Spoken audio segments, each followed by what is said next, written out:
What's going on, everybody, and welcome to Hot 97 News. This is a brand new live news show where we talk about all the biggest stories across the country.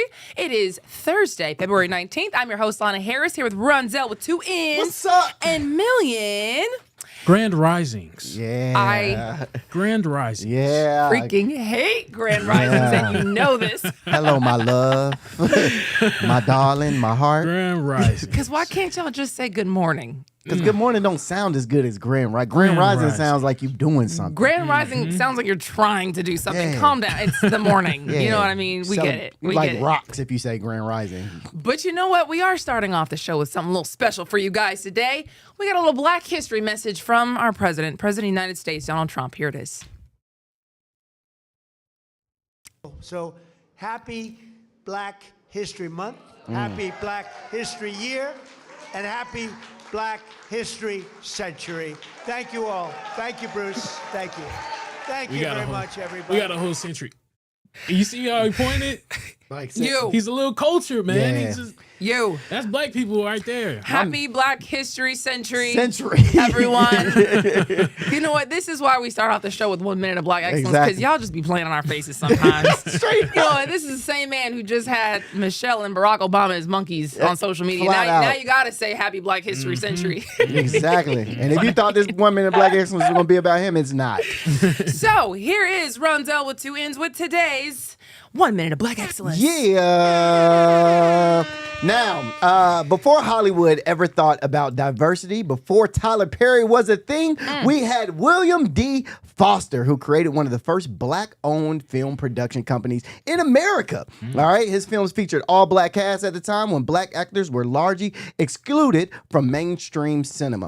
All right, in 1910, he founded the Foster Photo Play Company in Chicago, making him one of the earliest black film producers in U.S. history.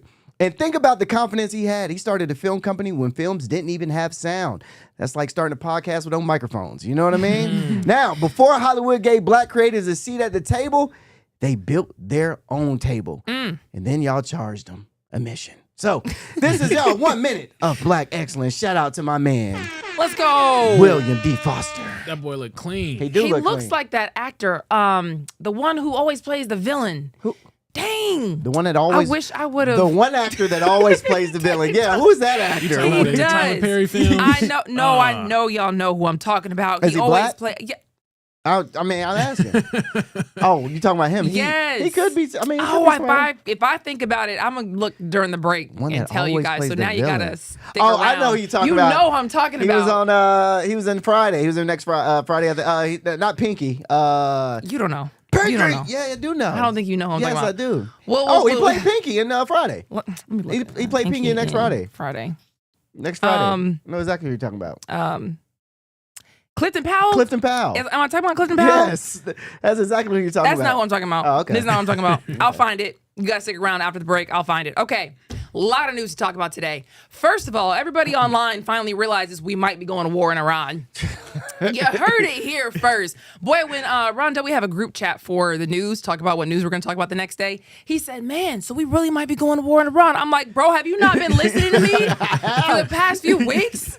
I didn't think it was true. Well, here's the thing. I didn't think it was true. I always think optimistic about things and I don't like to think the negative about Yeah. stuff. And I was like, maybe this might just fizzle out and do their own thing. But no, Iran is getting exactly what they wanted. Look, man, Like I what? don't know what's about to happen here because, it's still up in the air. Yeah, There's yeah. nothing that's like conclusive yet, but apparently the U.S. military is prepared to strike Iran as early as this weekend.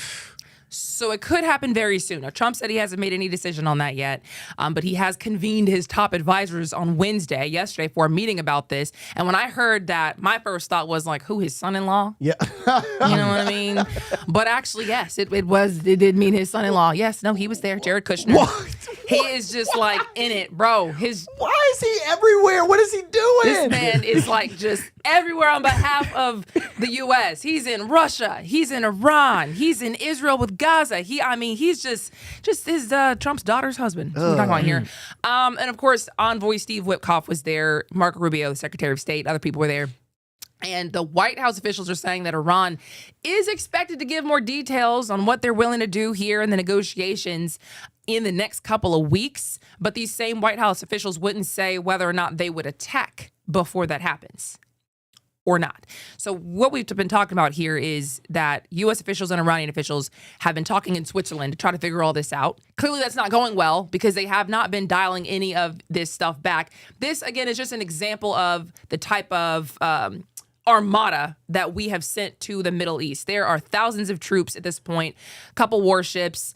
We have some aircraft carriers, 2 aircraft carriers that are either there or headed there at this point. And none of that is being dialed back. In fact, Trump has reportedly ordered more of a military buildup in the Middle East, including a second carrier group. And apparently full forces should reportedly be in place by mid-March. All this because you don't want Iran to protect themselves. Because they already said that we'll work with you on the uranium.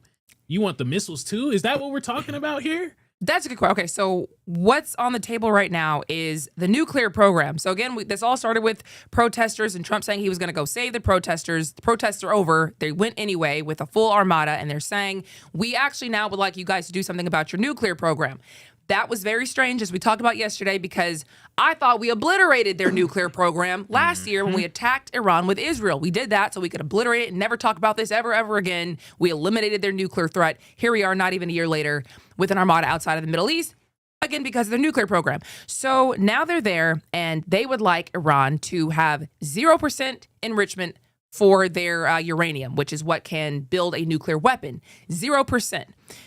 Iran likes to say that they are only enriching their uranium because they would like to use it for peaceful civilian purposes, energy, whatever medical needs, blah, blah, blah. And then that's why we're using it, and that's why we need it, and it's our right as a country to be able to do that. And you can't tell us we can't. So they have uranium enriched to 60% right now. Nobody recognizes that as being peaceful. You don't need it to be 60% enriched for peaceful purposes. So Iran is saying, okay, we'll maybe consider diluting it. You know, like, see how we can work with you on that front. Trump is saying, no, we want 0% enrichment. Y'all can't have it at all. Israel, who has entered the chat again, they would like them to also have 0% enrichment and get rid of their ballistic missiles program and stop supporting all these terrorist groups, all these militant groups that are in that area, according to Israel. So all that is kind of complicating things because Iran is not going to do all of that, period. And if they don't, the U.S. and Israel plan to attack. And that's scary. You're telling a country to stop defending yourself for what? Like, what's the point of us like saying that they can't defend themselves? Are they trying to impede? Are we trying to put our troops there? Are we trying to control Iran now? We are trying to, from what I can tell, protect Israel. Israel feels threatened by the other countries in that area because they say that they don't acknowledge Israel's right to exist. Thus, we are threatened by that. Like we need to make sure anybody around us wants us to be here, is cool with us being here, and acknowledges our right to be here. So these countries have not done that, and that's kind of the whole crux of this issue. So even though Trump hasn't made a decision on whether or not to attack, Israel seems to be fully preparing themselves for the possibility that this is happening. So they have said, essentially, that they are going to start preparing their people and their emergency services for a potential attack. And I'm trying to find my notes on this. Okay, here they go, right here. So what Israel has done so far is find their emergency services, and specifically their what's it called? Homefront Command, and had both of those get ready for just the possibility of them actually being under attack from Iran. Again, if this pops off, they are fully expecting the same missiles that came at them the last time. So Israel has raised their alert level, and they've stepped up their military preparedness because of this. And you know, when we talk about emergency services, we're talking about making sure their ambulances are ready to go, hospitals and trauma centers, fire and rescue. Like, if we get hit by a missile, are you guys prepared? Homefront Command is the branch of Israel's military that focuses on protecting civilians inside the home front, inside Israel, not fighting on the border. And they would do things like set up or update public alert instructions, the sirens, the apps, the guidance on what to do if they take fire. They would coordinate shelters and protected spaces. So they are fully preparing literally for war right now. They're preparing to jump Iran. is basically what you're saying. Them two countries are going to be jumping Iran. And the thing that is crazy about that is if Iran gets jumped, they're part of a group also. China with BRICS, and they also have Russia too. I think this might lead to some type of global war if we actually take it there. You know, it's not really known right now if Russia and China are going to get involved. They didn't get involved last time. You know, Israel and U.S. teamed up and bombed them last year. So, you know, everybody's kind of waiting to see what happens with that. But if Iran attacks, Israel is in a lot of danger because of the rest of the groups that are out there. Like we've all seen, you know, Hezbollah and the Houthis and all these like rebel groups that are in that area. They're expected to join in whatever attack Iran does. And so, you know, Israel has bombed all those countries like Lebanon and Yemen and all these other places out there who they have conflicts with. They're expected to, you know, get involved in this as well if this, you know, explodes into something weird. I only say that China might get involved because Iran is one of China's biggest suppliers of oil in general. So we're attacking one of China's biggest necessities for relationships. And we're expecting not to get hit back with anything.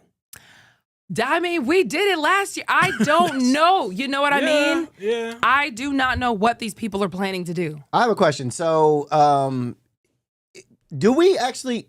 Would we need Israel? Like, I know Israel is. They're on our team. We're teaming up with them to help out. You know, with Iran. Do we technically need Israel on our team? Couldn't we do this? Like, say, how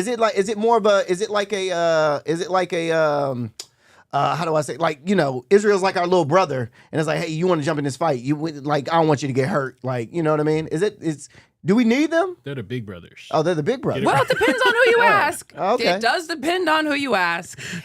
I mean, y'all talk about the only reason I say that. Well, the only reason I say that is because y'all talk about how big and bad USA is and how big our military is and this, that, and the third. And I mean, from my understanding, shoot, we got the best out there. You know what I mean? So that's the only reason I say, do we really need Israel? But I mean, I guess we do. I guess we not the big dogs. I was gonna say correction. They're not our big brother. They're our daddies. Oh, okay. Gotcha. All right. Listen, man. Hey, I'm for real though, bro. Oh, gosh. There's no real reason why we've been supplying Israel so long, other than making them the biggest superpower in the Middle East. Okay, so I guess so let's reverse my question then. Does Israel need our help? Yes. You know what I mean? Oh, yes. Okay, so this is a loaded question, which is why it's funny when you always ask this stuff, because I'm like, bro, you're asking the quiet part out loud, but also it's a question a lot of us have at this point. Yeah, okay. You know what I mean? Okay. So the official answer is that Israel is U.S.'s ally, and they are our, in fact, strongest ally in that region. If we want to keep an eye on everything that's going on out there, we need Israel. That would be, you know, just our eyes and ears. I got you. In the region in the best possible way, according to the U.S. Some people say, you know, we support Israel because it is specifically in the U.S. interest to do that. Other people question that and wonder if Israel's kind of forcing the U.S.'s hand in a lot of ways because they wonder why we get, you know, all this money going over there towards Israel. Why are they getting billions of dollars for Israel when we could use billions of dollars here in the United States? You know, who's really making the decisions here? It's supposed to be a collaborative effort. Trump's supposed to be the one in charge. People say, you know, is Israel's leader Benjamin Netanyahu really the one who's, you know, pulling the strings here? I don't know. Okay. You know what I mean? All right. So do we need them? I mean, I don't know that we do, but we have them. We have each other. Duly noted. And we're going down together. We're fighting together. We're attached at the hip. And that is what it is. Some people think that a lot of these lawmakers are paid off, you know, by Israeli figures or just, you know, Israeli lobbyists. There are lobbyists for all types of things, not just Israeli lobbyists. There are, you know, lobbyists who do literally anything under the sun. So that's not like the craziest thing in the world, but it comes up in conversation. Okay. All right. So who are our politicians really acting on behalf of, us or other interests? Or daddy. That's Yeah, I'm being for pause. real. I'm just saying. Pause. I'm just saying. Pause. So, you know, yeah, now Israel's finding themselves on the other end of this potential war. Because again, nothing's really probably going to come over here. Yeah. But Israel's right there. So this is definitely a big problem for them. That's why they are preparing emergency services right now. But, they've got a lot of power as well. Like, Israel doesn't just have nothing. They're just not nobody. Yeah, okay. So they can defend themselves, but they also know they have the U.S. as well. For sure. Okay. I am so mad I didn't start off with this first. Happy birthday to former Prince Andrew, who was just arrested It's a on crazy, his birthday. it's a crazy happy birthday. Surprise! Yes. Because they are a little suspicious. He's done some misconduct in relation to the Epstein files. And I think this is nuts. This man was not expecting this. British police did arrest Andrew Mountbatten Windsor, formerly Prince Andrew, on suspicion of literally misconduct in public office. Police said that 2 addresses in Berkshire and Norfolk have been searched as part of this investigation. Earlier, there were photographers capturing what appeared to be unmarked police cars rolling up to where he lives, and he said that he's been arrested. So these are not allegations of sexual misconduct, which he has denied, and he has settled civilly. This investigation centers on potential misuse of his role as a United Kingdom trade envoy. So there is a criminal investigation, not a civil one. Very rare for this to happen. Very rare for a senior royal or even a former senior royal to get arrested as part of any kind of formal investigation. This has not happened to them. You know what I mean? This happens to us, the little people. But specifically, investigators are looking into claims that Andrew sent confidential, sensitive, trade-related documents to convicted sex offender Jeffrey Epstein when he was the trade envoy for the United Kingdom. And they're looking into claims that a woman was trafficked by Epstein to the United Kingdom for a sexual encounter involving former Prince Andrew. And if we're keeping track of everything that's now happened to Andrew, as it relates to all of this, he has been stopped from doing any royal work. He has been stripped of all his military titles and his charity roles. He has lost the ability to be called His Royal Highness and the His Royal Highness treatment publicly. He's not treated as a frontline royal anymore. He's had to pay a lot of money to settle the Virginia Guffrey lawsuit, who is a victim in relation to all of this, who sadly committed suicide as she was trying to expose what was happening to her and what she was accusing, of having happened to a lot of men at the hands of Epstein and others. Andrew's also lost taxpayer-funded police security and got pushed out of royal housing perks. Now he is under arrest and under criminal investigation. I love that. The UK is showing that PDF-philia is a crime in their country. Pedophiles. We have to say, you can say the word. People don't know what. Pedophilia is a crime in their country. Sweden also showed us, in a sense, that pedophilia is a crime in their country. I wonder what's going on with America. Wait, what do you mean by that? Because again, the fact that we still have not actually put any of these people in the Epstein files under investigation. Tell me about I'm not Sweden. saying. What did Sweden do? I thought they did that with the prince. They the Norway. Sorry. Oh. In Norway. Yeah. Norway. Okay. Yeah. I'm okay. Trying to follow you here. Yeah. Sorry. But yeah. They're not even putting people in investigations in America. And that's the thing that's like crazy to me. Why are we like not even looking into these people as opposed to, I mean, they full on arrested somebody on a birthday. I love that. Yeah, this either is a warning, a threat, or some type of something towards Americans to be like, hey, just let y'all know, we eventually y'all gonna get taken down at some point. That's what it feels like to me. It feels like a warning shot. It feels like hey, we doing it over here. It's gonna slowly trickle down and get to the U.S. That's how it feels to me. Okay. I mean, I hope so. Yeah, First of all, I hope so. Oh, 100%. Also, I just looked into it. Yes, a former Norway leader has been charged with corruption after a probe into alleged Epstein ties. But as far as Andrew goes, he has always denied any wrongdoing. He says he regrets his affiliation with Epstein, but that he didn't do anything wrong. Now he has been arrested. And surprise, surprise, not a peep from our Department of Justice. Is anybody there embarrassed or horrified that, like, it took them weeks after the Epstein files were dropped to arrest this man in the U.S. has had these same files for years. Exactly. Can't seem to find one person to arrest. Exactly. Can't find one person that child sex traffickers traffic to. Yeah, and I think what the UK did is dope because it shows.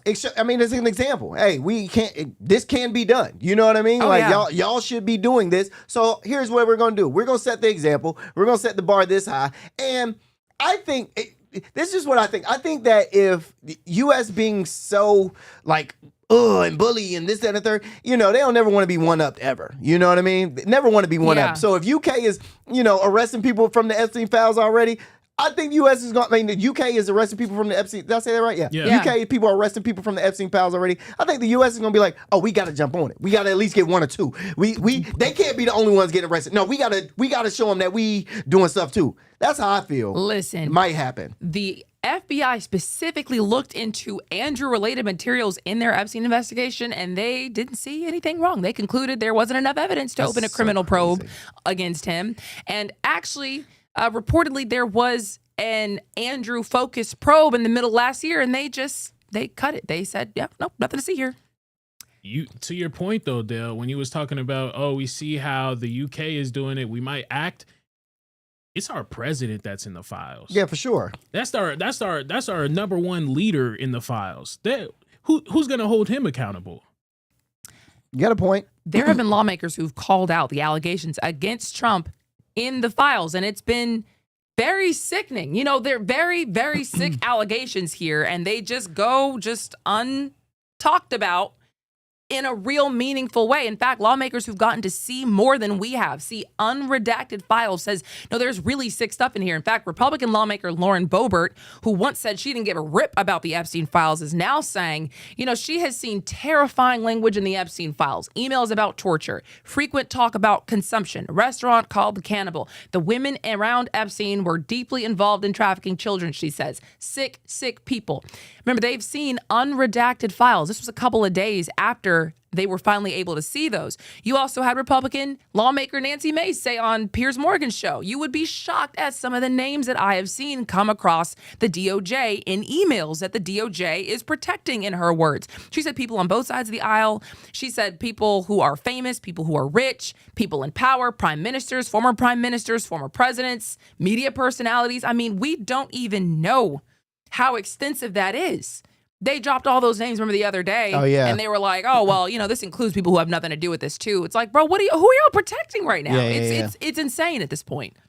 Who's, I think Oprah Winfrey's name was, not Oprah Winfrey, Whoopi Goldberg? Whoopi Goldberg. I just saw that, And I literally just saw that, right before we got on, and she was like, whoa. Right. And here's the thing I'm starting to understand is that a lot of people's names are in these files that are connected in a way that has nothing to do with the actual Epstein at all. Like, they never, so they have correlation to somebody that knows Epstein that was trying to do deals with Epstein or something like this. And it's like, my name got brought up because I'm the person that they were doing the deal for. You know what I mean? Or whatever the case may be. So, you get people like that and it's like, oh, that sucks that you know what I mean? But we still don't know. But I also think that tells us a heck of a lot.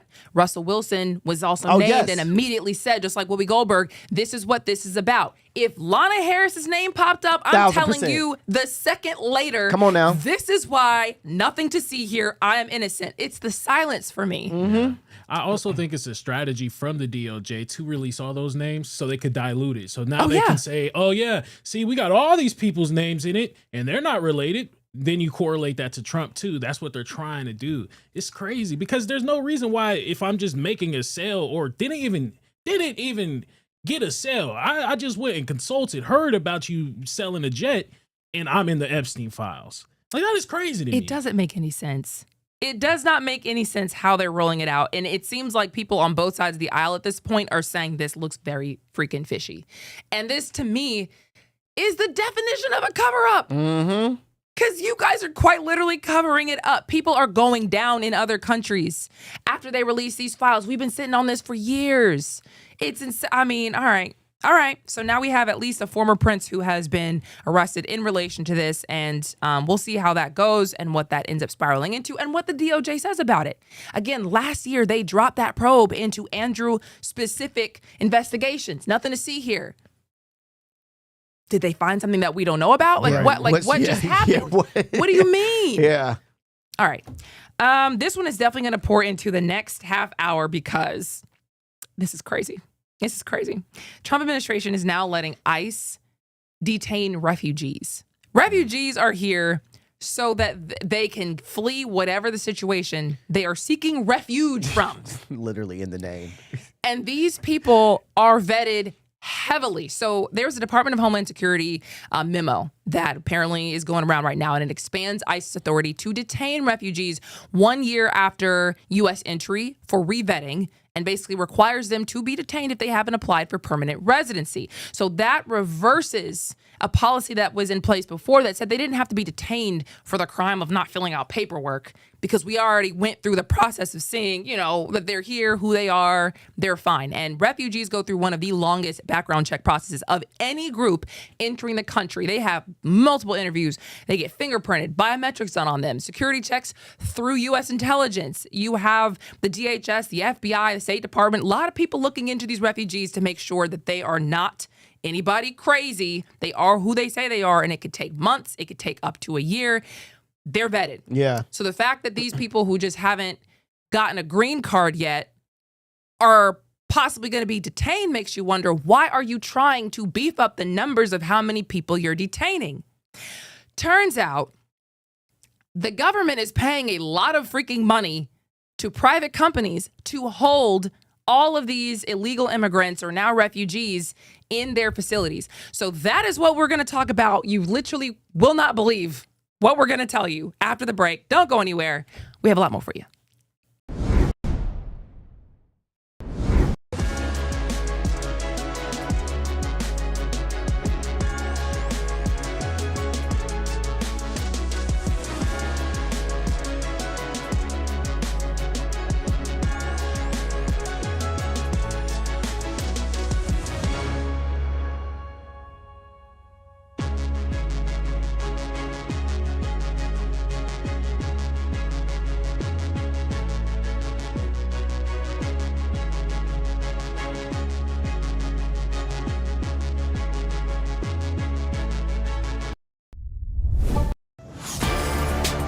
Get ready, the legend is on your screen. Funk Flex, the man who defines hip-hop, is bringing the heat from the radio booth to your TV. Where my camera at? That's my camera? All right. The biggest beats, the hottest freestyles, and that classic Flex energy. Bars are back. Now in your living room. Don't just hear it, watch the movement. Funk Flex, now on Hot 97 TV, Mondays and Fridays at 7:30 p.m.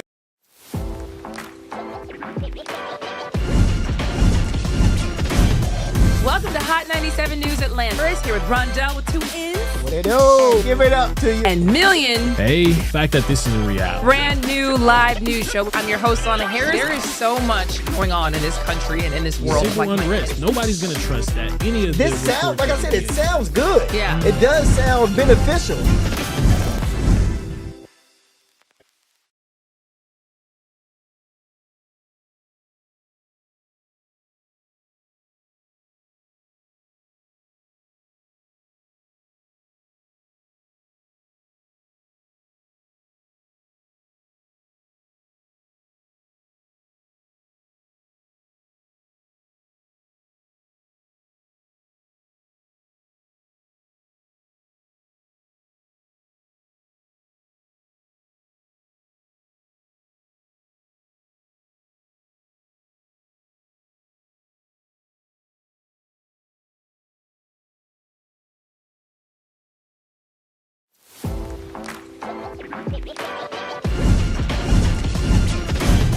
Welcome to Hot 97 News Atlanta. Here with Rondell with 2 N's. What they do? Give it up to you. And Million. Hey, the fact that this is a reality. Brand new live news show. I'm your host, Lana Harris. There is so much going on in this country and in this world. Civil unrest. Nobody's gonna trust that. Any of This the sounds, like I reports said, it sounds good. Yeah. It does sound beneficial.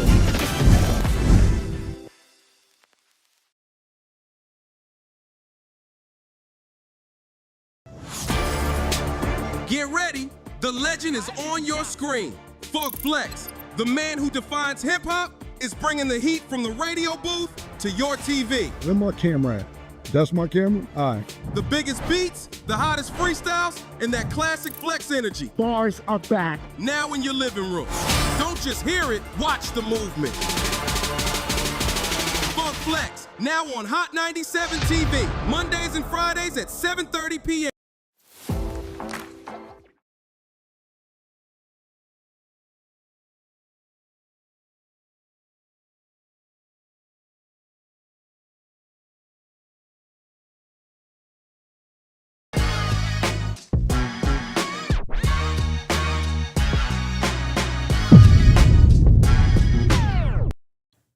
Okay, welcome back to Hot 97 News, everybody. When we left you before the break, we were talking about the Trump administration now letting ICE detain refugees.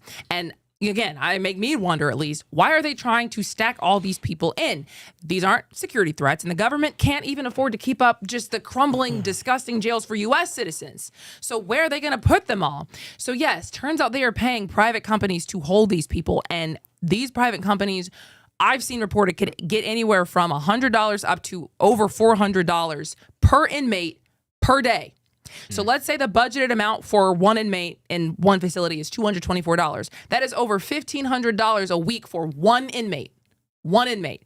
There are more than 75,000 immigrants being detained by ICE as of mid-January. So that means the government is dishing out more than $117 million a week for these illegal immigrants to hold them. Private companies are getting loaded just for holding these people.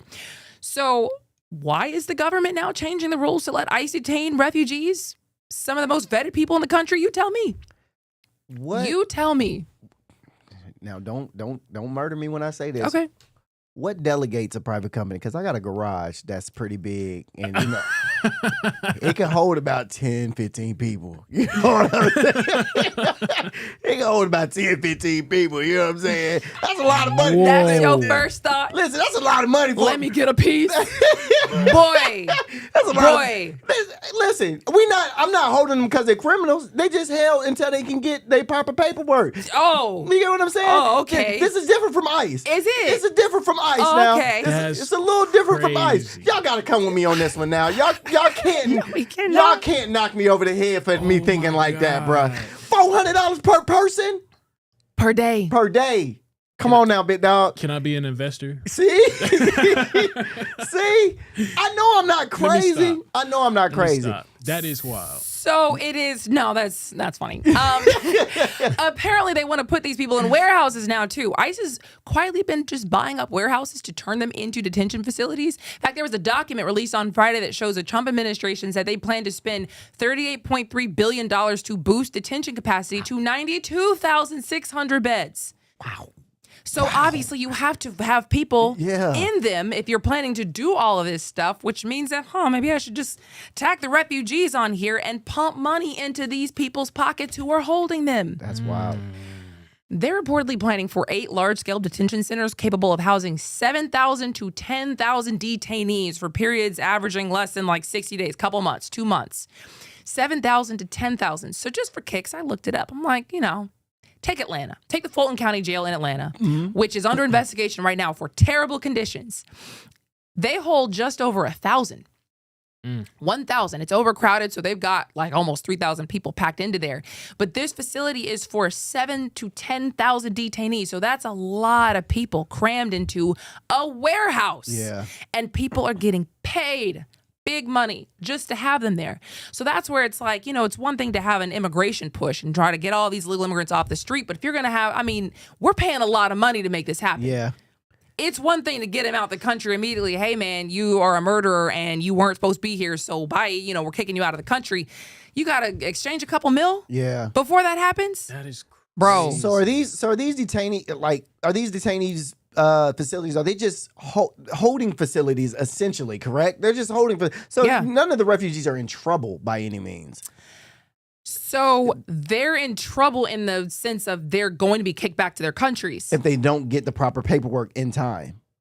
No, that would be for the refugees. I don't even know what they're going to do with the refugees. That's what I'm talking about. I'm talking Yeah. about the refugees. So this right here is a holding facility for the refugees For all of them. for essentially when they come over here. So you get held here for an extended amount of time until your paperwork gets all processed and stuff. No, like that. this is for I found you on the street, or I know you're not supposed to be here, or if you're a refugee, you didn't fill out the paperwork for your green card in time. Okay. Now I'm putting you in this I got you. facility. Okay, now, okay, and okay. Good luck. Okay, I get when it you now. get there, because there are even lawsuits that are making some of these illegal immigrants just like work for either nothing or like $1 a day.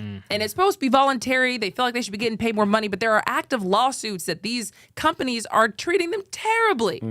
So like when you really think about it, like we're just cramming in a bunch of people. They are people.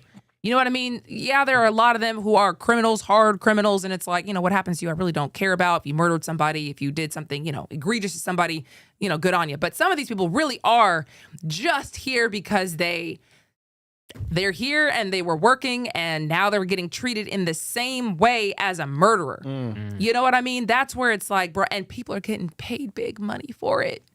And they're using our tax dollars too, because they're giving government contracts. Where do you think the government is getting the money from? Our tax dollars. Well, our jails are crumbling and disgusting for our people. I mean, that's why we can't build roads. We can't build hospitals. True. We can't do subsidies for people who need help because we have to build a warehouse prison for detainees and pay a private company millions of dollars for it per week. I would be crazy. okay with them just telling these refugees, like, no, you can't come in. Because it is a lot of people that are coming in on a yearly basis. I think last year it was somewhere upward of around 60,000 people, right, that came into this country. So just telling them no, I would understand that. But for you to, 60,000, 70,000 fiscal year 2024. That's when that's the last report that I seen. 60 to 70,000 refugees coming in. I understand if you tell them, no, we just don't got any space. We don't have any jobs for you. But for you to tell them to come in, then you're going to imprison them too, just so they can make money off of you. And they still are not saying that they're even going to be allowed to be admitted as citizens too, right? I don't know what they plan to do and how that's going to work out because they've obviously had problems with how do I get out of here? How do I have my court case? If I was supposed to have a court case go on, there's all types of things that have been reported that these illegal immigrants are going through, whether or not they were hardened criminals and like need to go or were just waiting for a process to work out here. If you grab somebody who's showing up for their court case, I was trying to go through the process the right way, but you got me anyway. I'm a refugee. Yeah, I didn't do the paperwork, but you've already seen I'm not a security threat, and I thought that's what this whole thing was about. So last year, I will say, Trump said that refugees really can't come in here like that. They have a policy cap for 70,500 refugees to come here for fiscal year 2026. Okay. So they have already stopped all that. Like that's something that they have already addressed. And the people who can come are, remember, priority South Africans, the white South Africans. They have the priority to come in the country and everybody else, Oh, that is... Wow. I mean, it just never fails. I mean, it just never changes, bro. Happy Black History Century. I mean, Jesus. I mean, it just doesn't. White South Africans got it. I mean, God. Priority. That was literally like the policy. Look it up. I'm not kidding. Priority is wild. But they're being detained right now, right? I don't know. It is. They're being detained. That's what I'm looking at. It says immigration this would affect white Afrikaners too. If they did not go through the process to get their green card, this applies to all refugees. That was addressing who is allowed to come in the country right now. It's not like just, tens of thousands of people anymore. It is like 7,500 as a cap, but the priority goes to the white Afrikaners. That's what they're called. Like that's what the Trump administration decided last year. That's so wild. It is pretty freaking nuts when you think about it all. They say, yeah, you can be African. You just got to be white. It's all good. You just got to be a white African. You know what I mean? Yeah, man. Okay. Moving right along. Just when you thought the Nancy Guthrie case couldn't get any weirder, it just outdid itself again. Okay, so on background, again, somebody abducted NBC News anchor Savannah Guthrie's 84-year-old mom in the middle of the night on February 1st. They've been sending empty threats ever since, demanding money by a deadline or else in ransom letters that they're randomly sending to TMZ. No proof they have her or literally anything else happening after missing the deadline. So again, empty threats. If you don't do this, then we're going to do this, and nothing happens. Reporters, pizza delivery, flowers, Amazon, they've all shown up to the house. The crime scene's very compromised at this point. And this woman, Nancy Guthrie, has been without her medication for weeks. So that's kind of the background of what's happening. And before we get into the real updates, the biggest thing that we can't not mention right now is Savannah Guthrie's book. A lot of people are talking about that. A lot of people are talking about that online because Savannah Guthrie talks about how her family used to pretend to kidnap each other or play a sort of kidnapping game with each other. And it's just like, man, like, what are the odds of that? What, like, a horrifying twist that's come full circle for this family. You know what I mean? Literally. So Savannah Guthrie released a book in 2024, and it's called Mostly What God Does. And in that book, she says, this is a direct quote from it. I kind of pulled this for you. You can read it on the screen. About once a year in the summertime, Cousin Terry orchestrated a kidnapping of my sister and me. It went down like this. The cousins would visit for a few days at our house in Tucson, and then on the morning they were to leave, Terry would wake us up early, shushing us in the pre-dawn darkness as we made our escape. It says that as we made our escape, we would all pile into her rickety station wagon and head north, the sky streaking with bright oranges and pinks as the sun rose over the colorless desert landscape somewhere between Phoenix and Tucson. Then it says Terry would make a pit stop and let Annie and me, Savannah, call home at a payphone and say, Mom, Cousin Terry kidnapped us to take us to her house. And my mother would feign shock, protest how terribly she would miss us, and assure us she would drive up to retrieve us in a few days. So this is, what are the odds? Come on now. Are we still? What are we? Come on. Everybody get on my wavelength now. Everybody get on my wavelength.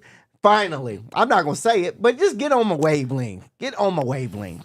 You know? This is kind of crazy, right? Book. Nobody knew about it. Who knew that she wrote this book? I didn't know about this till yesterday. I didn't know about this book till yesterday. Nobody knew about this kidnapping game till yesterday, bro. I found this out yesterday. And all of a sudden, what? Come on now. Y'all never played kidnapping games when y'all were kids? No.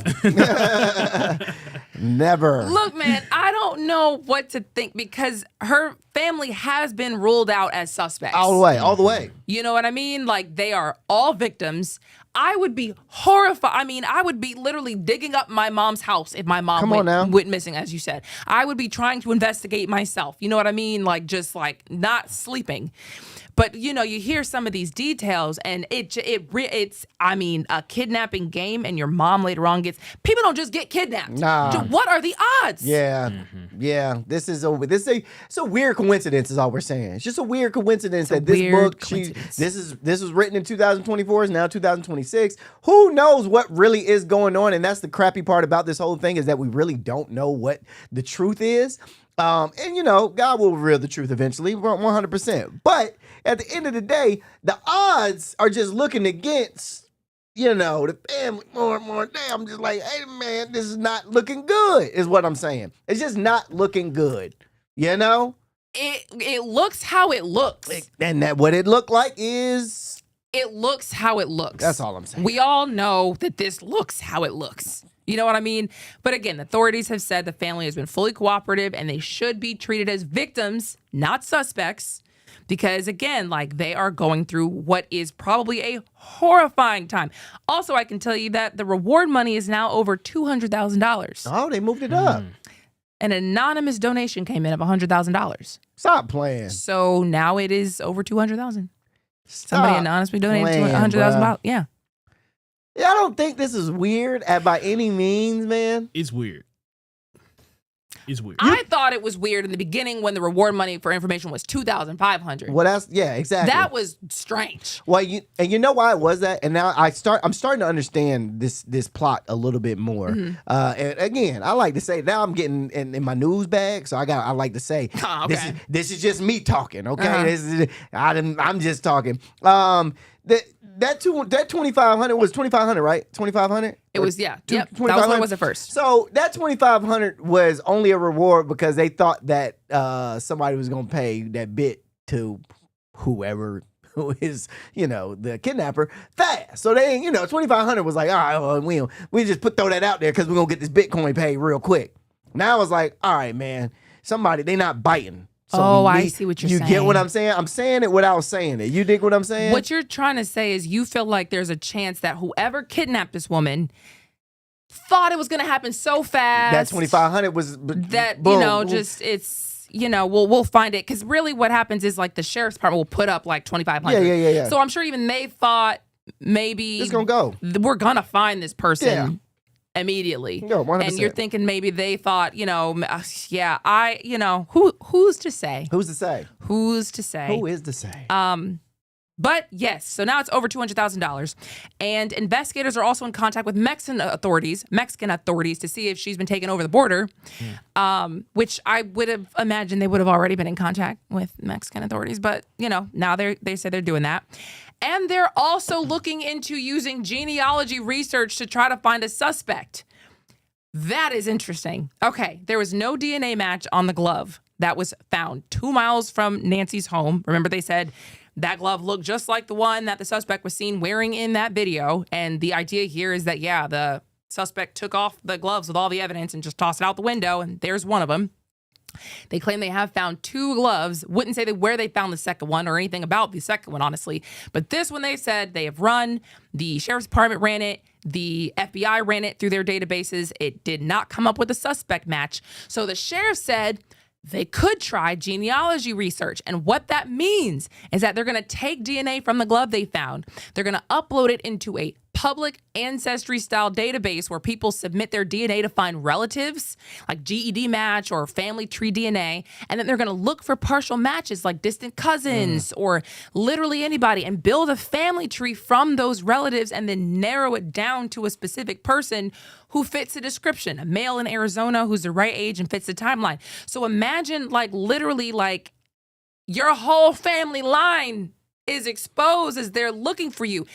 And they don't really know if that's actually the glove that he used. So I don't know whose DNA and whose family they're about to find. But it's like another lead. They've already detained a couple of people and then had to let them go because oops, y'all weren't the right guys. But now it's all right, I guess even if you find DNA and you find this man's family or this woman's family, I think they actually said it was a man's DNA on the glove. Even if you find this man's family, how do you know for sure that's the right glove? Boy, if I just tossed a glove out the window in Arizona, I would be sweating right now. What? I don't know why you would toss just a random glove out the window, but yes, I would be too. 100%. I don't know why you would toss 100%. a random glove out the window after kidnapping someone with those gloves. That's because my DNA is on it. That's because Why would I do something like this? Because they knew. They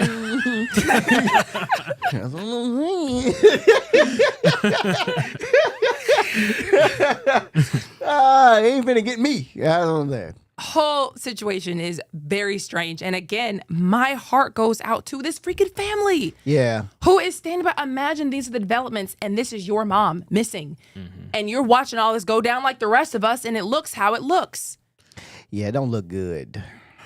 It doesn't look good. It looks very interesting. And who knows, man? This could be all just we could be thinking the worst as far as how I'm thinking. Oh man, you think of the worst? Yes, I am, because when I see stuff like this, bro, it just fits. I don't know. Maybe it's just the way I think about my family, and it's just I would be doing way more than just getting on the internet and talk. Bro, I probably wouldn't even be on the internet. You probably wouldn't hear I miss my mama or nothing. You wouldn't hear that because I'll be in the streets trying to figure this out. There wouldn't be oh, mom, if you're out there and you hear me, and then no, bro, mama, I'm coming. It would be one video. Mama, I'm coming. Click.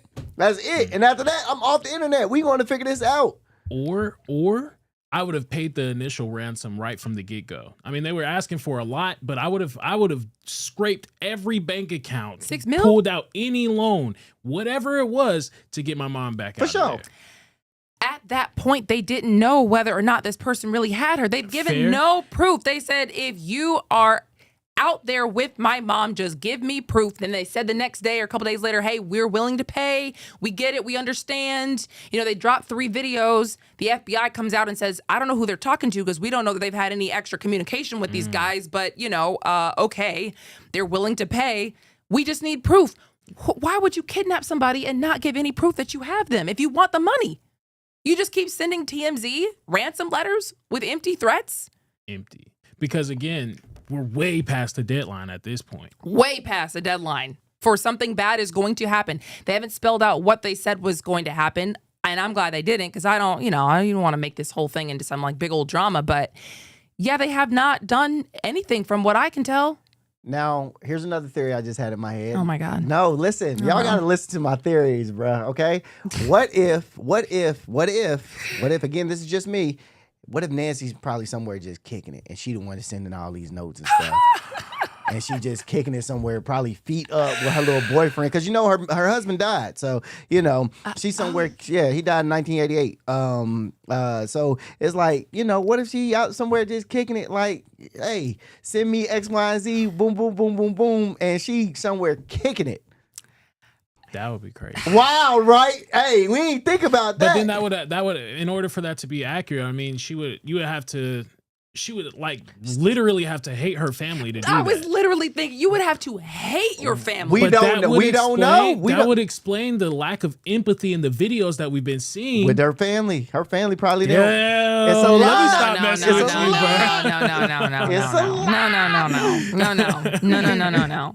This woman has been seen with Savannah Guthrie. They are good people. They are. In pictures and videos on the close. show, the Today Show where Savannah Guthrie works, like from what I can see, they're close. They're very close. You know what I mean? So I don't think that. I will say that I'd seen this other update where apparently Savannah Guthrie's salary was looked up and a couple other anchors' salary was looked up and Nancy Guthrie's salary was looked up. And, you know, I guess I don't understand. If you guys can determine that someone, I think it was like either last year or the year before that, looked up Nancy Guthrie's salary, and then in 2026 she gets kidnapped. You guys can see that. How come you can't trace that back? I mean, we're talking about the FBI. We're talking about a technology state where we're all being tracked. You know what I mean? We're all being listened to and we're all being tracked. We all know it. And this person has pulled this off this whole time. Even throwing freaking gloves out the window, they still pulled it off, according to police. So, you know, we'll see what happens. We shall see. Another crazy story we've been trying to tell y'all about for days and never got around to it. This is totally switching gears here. Totally switching gears. If you owe a lot of child support, the Trump administration says you ain't going nowhere on nobody's vacation. You're staying right here in America until you can find the money to support your child first. Yeah. So they're saying that they're targeting people that have to pay $100,000 each, that have $100,000 worth of child support. How do you get that far? I don't necessarily know how you can get that far with child support, but some people have it. Fewer than 500 people fall into that category group right now, but before the government only checked if someone applied for a new passport. Now they will be checking on their own canceled passports if someone owes enough money. So they're attacking the people that owe 100,000, but they're coming for people in general that owe money on child support. Yeah, so they're stepping up enforcement of this 30-year-old law that lets the federal government revoke a U.S. passport from parents who owe major back child support. So it really applies to people who owe more than $2,500 in unpaid child support. Are you laughing? I feel like you know a couple of people in this. I feel like, never mind. I'm just laughing. I'm laughing because of the fact that, like, bro, dudes, I know a bunch of dudes that are on child support that have passports that be going overseas all the time, bro. All the time. And it's just like, now I'm like, bro, y'all might just want to stay over there, okay? Y'all might just want to stay over there and don't come back, bro. Because I know some of my homeboys haven't paid on child support since they had the baby, bro. Which is, I don't fully believe in child support, to be totally honest with you. So, I mean, that's another debate for another day. But I don't believe in child support. Why don't you? No, let's debate. I don't, because child support is if especially if the guy doesn't want the kid and they end up having the baby, I don't believe that child support the man should have to pay. Okay, I actually agree to an extent. We've talked and Well, I really don't, because I hey, mean, it's that's your seed. I understand. You did the deed. 100 You made the baby. 100%. And if she's like, look, I don't believe in abortion. I literally, religiously can't do it. You can't just be like, well, I ain't paying for it. But you can. But you could make one. But that's the thing. You can say, hey, I don't want this kid. I don't want a baby. So then why did you lay with me in this way that could literally make a baby? Because I was intrigued and excited. Intrigued. And, happy. But yeah, I think that, if you're able to procreate, then I should be able to be like, hey, I don't want this kid. Now, it's up to you. So you're going to keep it? Cool. I don't want to be in this kid's life. That shows a lack of I'm not saying I would ever do self-control. this. That shows a lack of self-control from any man, though, in general, because it's like, why don't you want to have anytime you lay down with the woman, you should fully know that this could be an outcome. Yes. And if you're afraid of that outcome, then why are you doing it with her in the first place? All right, so let me just paint a picture. No, I'm just Wait, no. paint a picture. Have y'all ever? No, I'm joking. But I just don't believe. I fully don't believe it. Now, me personally, I'm taking care of my kids regardless. Yeah. You know what I mean? My dad took care of me, so I'm taking care of my kids. But I don't fully understand. I don't fully get when the dude says, I don't want this baby. I know what I just did to help make this baby, but I don't want it. So you do it as you will. I don't want to be a part of this kid's life. I don't want children. Right, but what you want went out the door when you weren't protecting yourself. You totally didn't understandable. You can't just be like, well, I was negligent and I was doing whatever I wanted and now there's ramifications for that, but I don't want to deal with it. So it's your problem literally because you have to have it. I get you. That's crazy. I get you. And mind I you, get just you. imagine how much pressure you're putting on the woman in general too. Because then you're saying you can't have this baby. What happens? You're pushing abortion on her now? Now she has to have an abortion? Yeah. That's forcing her. Not you, but that in that That's like scenario, somebody. Yeah. someone is forcing you have to have an abortion or you're doing this alone because we did this and I wasn't careful and I put it in you and now you got to go do this to your body or else I'm not going to pay and you're going to have a terrible time trying to figure out how to do all this. I mean, it's your That's body. crazy. It's your body, your choice. I will always say that to any woman. You know what I mean? You do what you feel like you need to do if you want to keep it or you want to get rid of it. But me, I am going to do what I need to do and walk away. Wow. I will say, since that passport denial program started in 1996, they have collected $621 million in overdue child support payments. So how about that? Y'all ain't going nowhere until you can find the money for it. Y'all ain't nothing. Y'all ain't nothing. I wish I could say the word I want to say on this show. Oh my God, that's funny. All the men in the comments talking about, yeah, we don't believe in child support either. Man, bump y'all. Well, Actually, we appreciate y'all in the comments. Yeah, bump yeah. you. Don't Bump leave. you, Rondell. Don't leave. Okay, we have a lot more show coming at you on the Atlanta side of this, so don't go anywhere. We're right back after the break.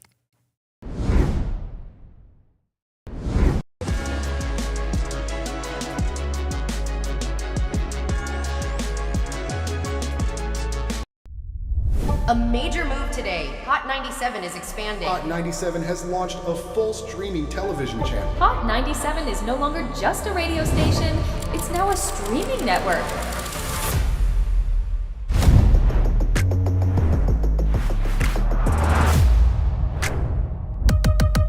Welcome to Hot 97 News. Let's dive into the news because the news has been newsing.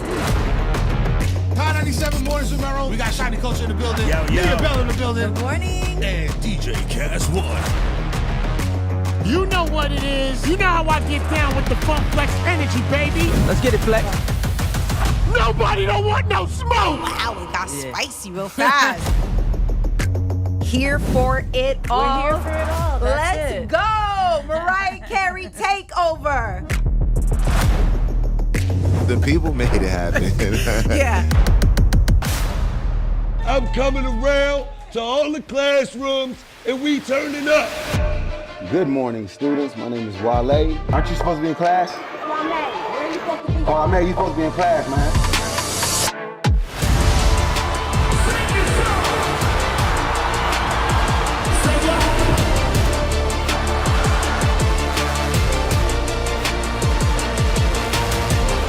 Rihanna has become a true worldwide icon. Congratulations on the job. We listen to Hot 97 every day. We can't wait to hear you guys even more. Hey, let's go!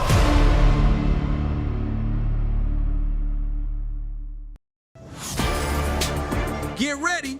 The legend is on your screen. Funk Flex, the man who defines hip hop, is bringing the heat from the radio booth to your TV. Where my camera at? That's my camera? All right. The biggest beats, the hottest freestyles, and that classic Flex energy. Bars are back. Now in your living room. Don't just hear it, watch the movement. Funk Flex, now on Hot 97 TV, Mondays and Fridays at 7:30 p.m.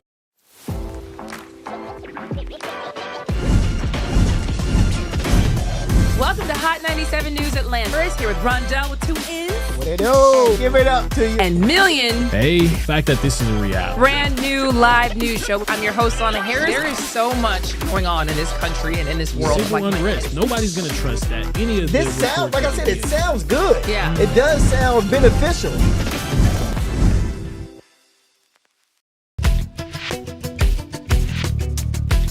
You are watching Hot 97 TV.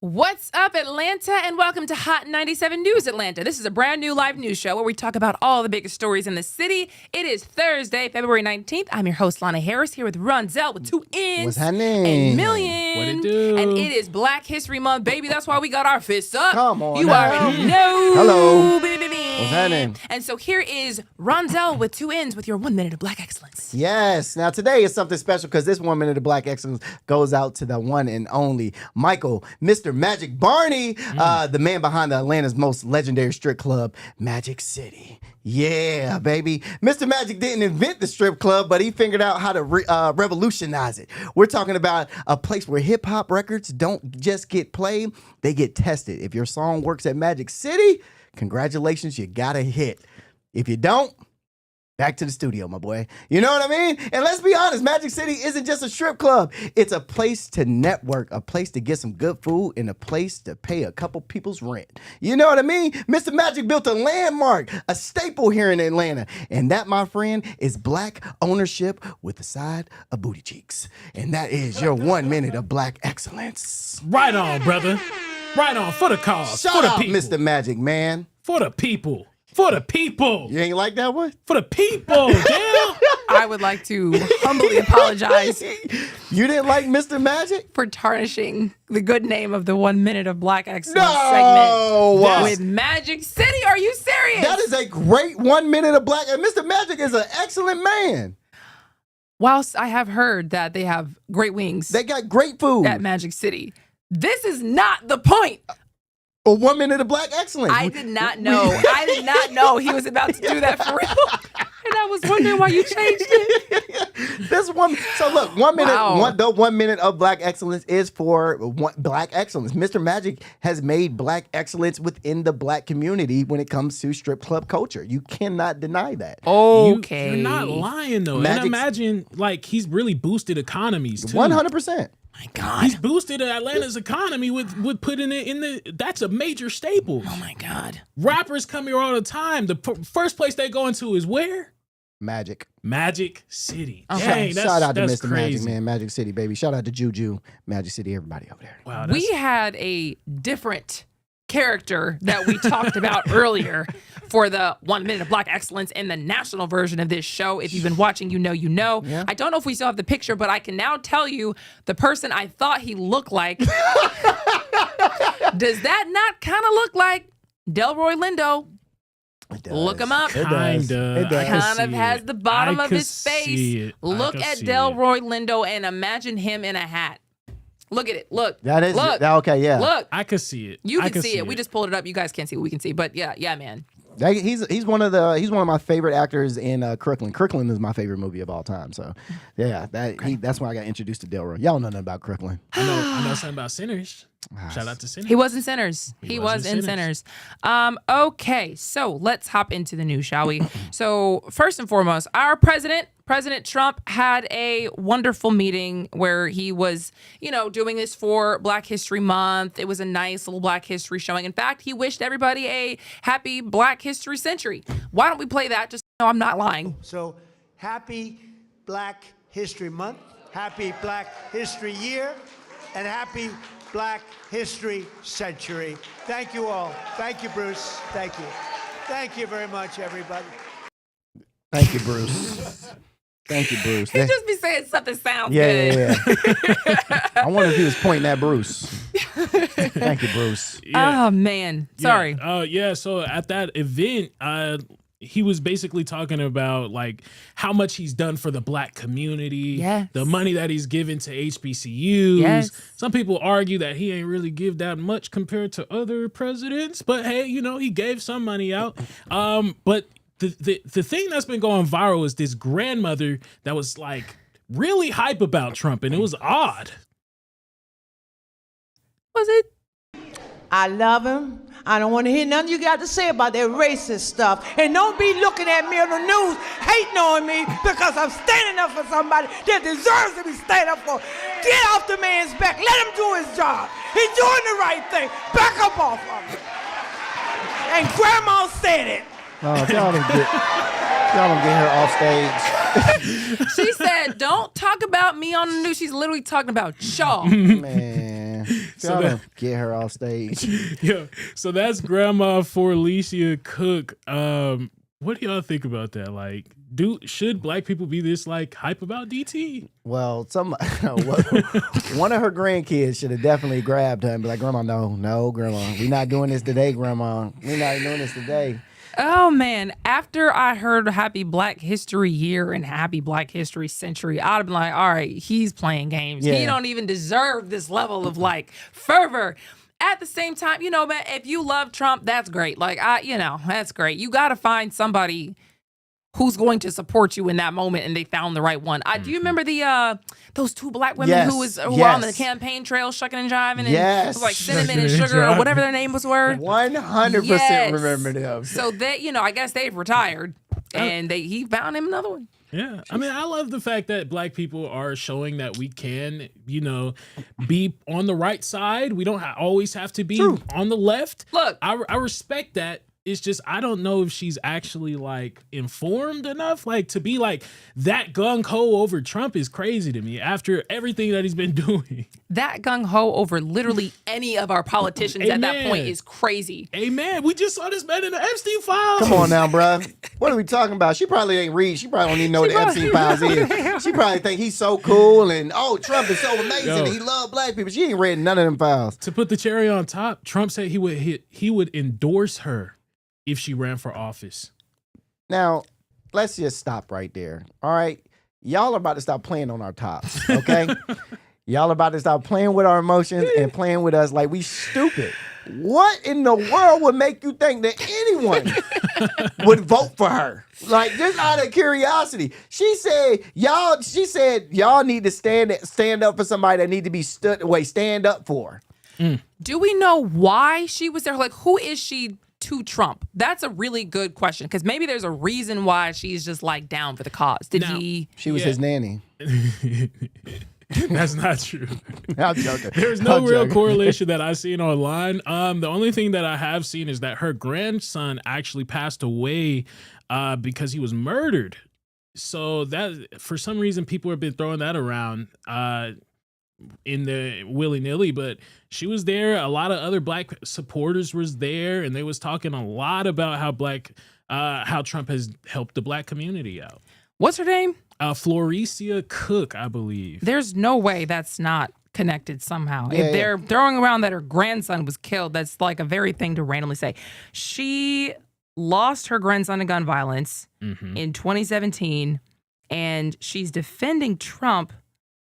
Why? Was it gun violence for? If you see in the beginning of the video, she was like, "He's real. He's real, just like me." Well, I'm trying to figure out because her grandson was. I don't know, man. But people have just been pulling that up. I don't know what the correlation is between the two.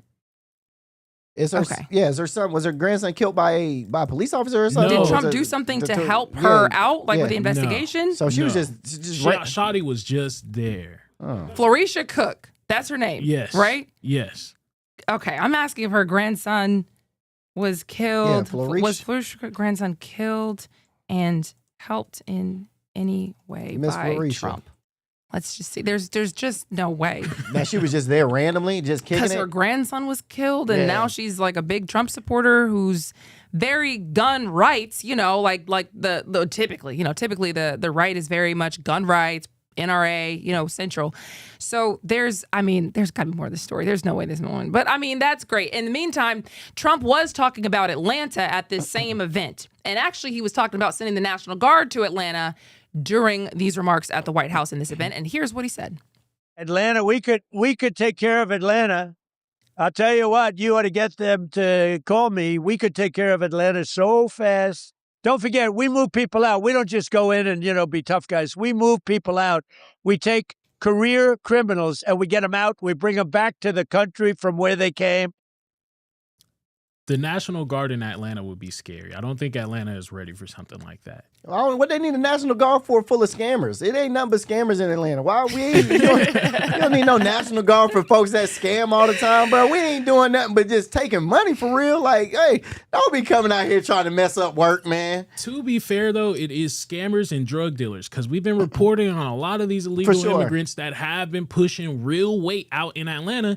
But I would argue that it's not necessary. We don't need the National Guard. The DEA, Georgia's DEA, been going crazy. We've been getting these people up and out of there. We don't need the National Guard right now. Yeah, this is not Chicago, my brother. Y'all can relax because Atlanta is not that bad, actually. It's actually kind of decent. So when you saw that whole effort go down about the National Guard in D.C., and then you saw that the crime rate did go down, the murder rate, they said, stopped completely. Did you think that was a good thing, or did you think that was just overkill? Because, technically, if you're trying to do something about crime and crime did go down, was it good or was it bad? Oh, good, for sure. So then, you wouldn't want it to come here? But our murder rate is not that high, though. Let's see. Let me just look at our murder rate. I don't know what it is. I think that whole thing was interesting because, first of all, it does seem like overkill. I went to D.C. while that was happening, in the thick of it, and I saw the National Guardsmen around, and I remember thinking, ooh, this feels weird. This is it's I feel safe. I don't feel like I'm, in danger from the National Guard, but it was just let me straighten up and make sure I'm not please don't look at me. You know what I mean? So it was weird having soldiers on the street or people who look like, just real soldiers on the street. But at the same time, it did work, and people have been promising to do something about crime for years. And he said, well, shoot, I could do this, and it worked. So is it good? Is it bad? I'm okay with ICE coming down and doing their job, helping the DEA out. Again, we do have a real drug crisis out here with a lot of different illegal immigrants. I'm not saying they're the only ones pushing the weight, but there are a lot of illegal immigrants that we've been covering that has been pushing weight in Atlanta. So if ICE wants to come out here and help the DEA out, do this type of stuff, get those people out, I'm okay with that. But the National Guard is an extreme jump. We don't need the National Guard yet. Nobody's protesting ICE like crazy like that right now. Yeah, so the crime rate has dropped 7% since from 2024 to 2025. We dropped. We're the lowest. The homicides are declining. They keep declining. That's actually what they were saying too in DC. Our crime rate's going down. Well, this was why before, we need this. Oh, this was before they got there? Before they got there. Okay, yeah. okay, so okay, they okay. just, they sent him anyway because DC is where Trump can do that. You know what I mean? Sure. These other places would have to ask. That's why he's if they want, send him. I personally would not want to see National Guard over Atlanta. I do see how it helped. Obviously, but it just seems like there's way too many. Respectfully, there's way too many black people in Atlanta, and I'm not just trying to be pulled over or harassed any kind of way, because they were going through neighborhoods. What you guys doing over here, on their own stoop, sitting hanging out on my stoop. What you doing? You know what I mean? So that got a little strange. I did look it up for Leisha Cook. She did have her grandson killed, and apparently she appreciates Trump for basically ramping up federal crime policies in D.C., and she's got like a desire for stronger action against violent crime. She sees Trump as really doing that for the community. She probably appreciates his violent crime crackdown, and so that's why she was going hard for him. I knew there had to be a reason. Okay.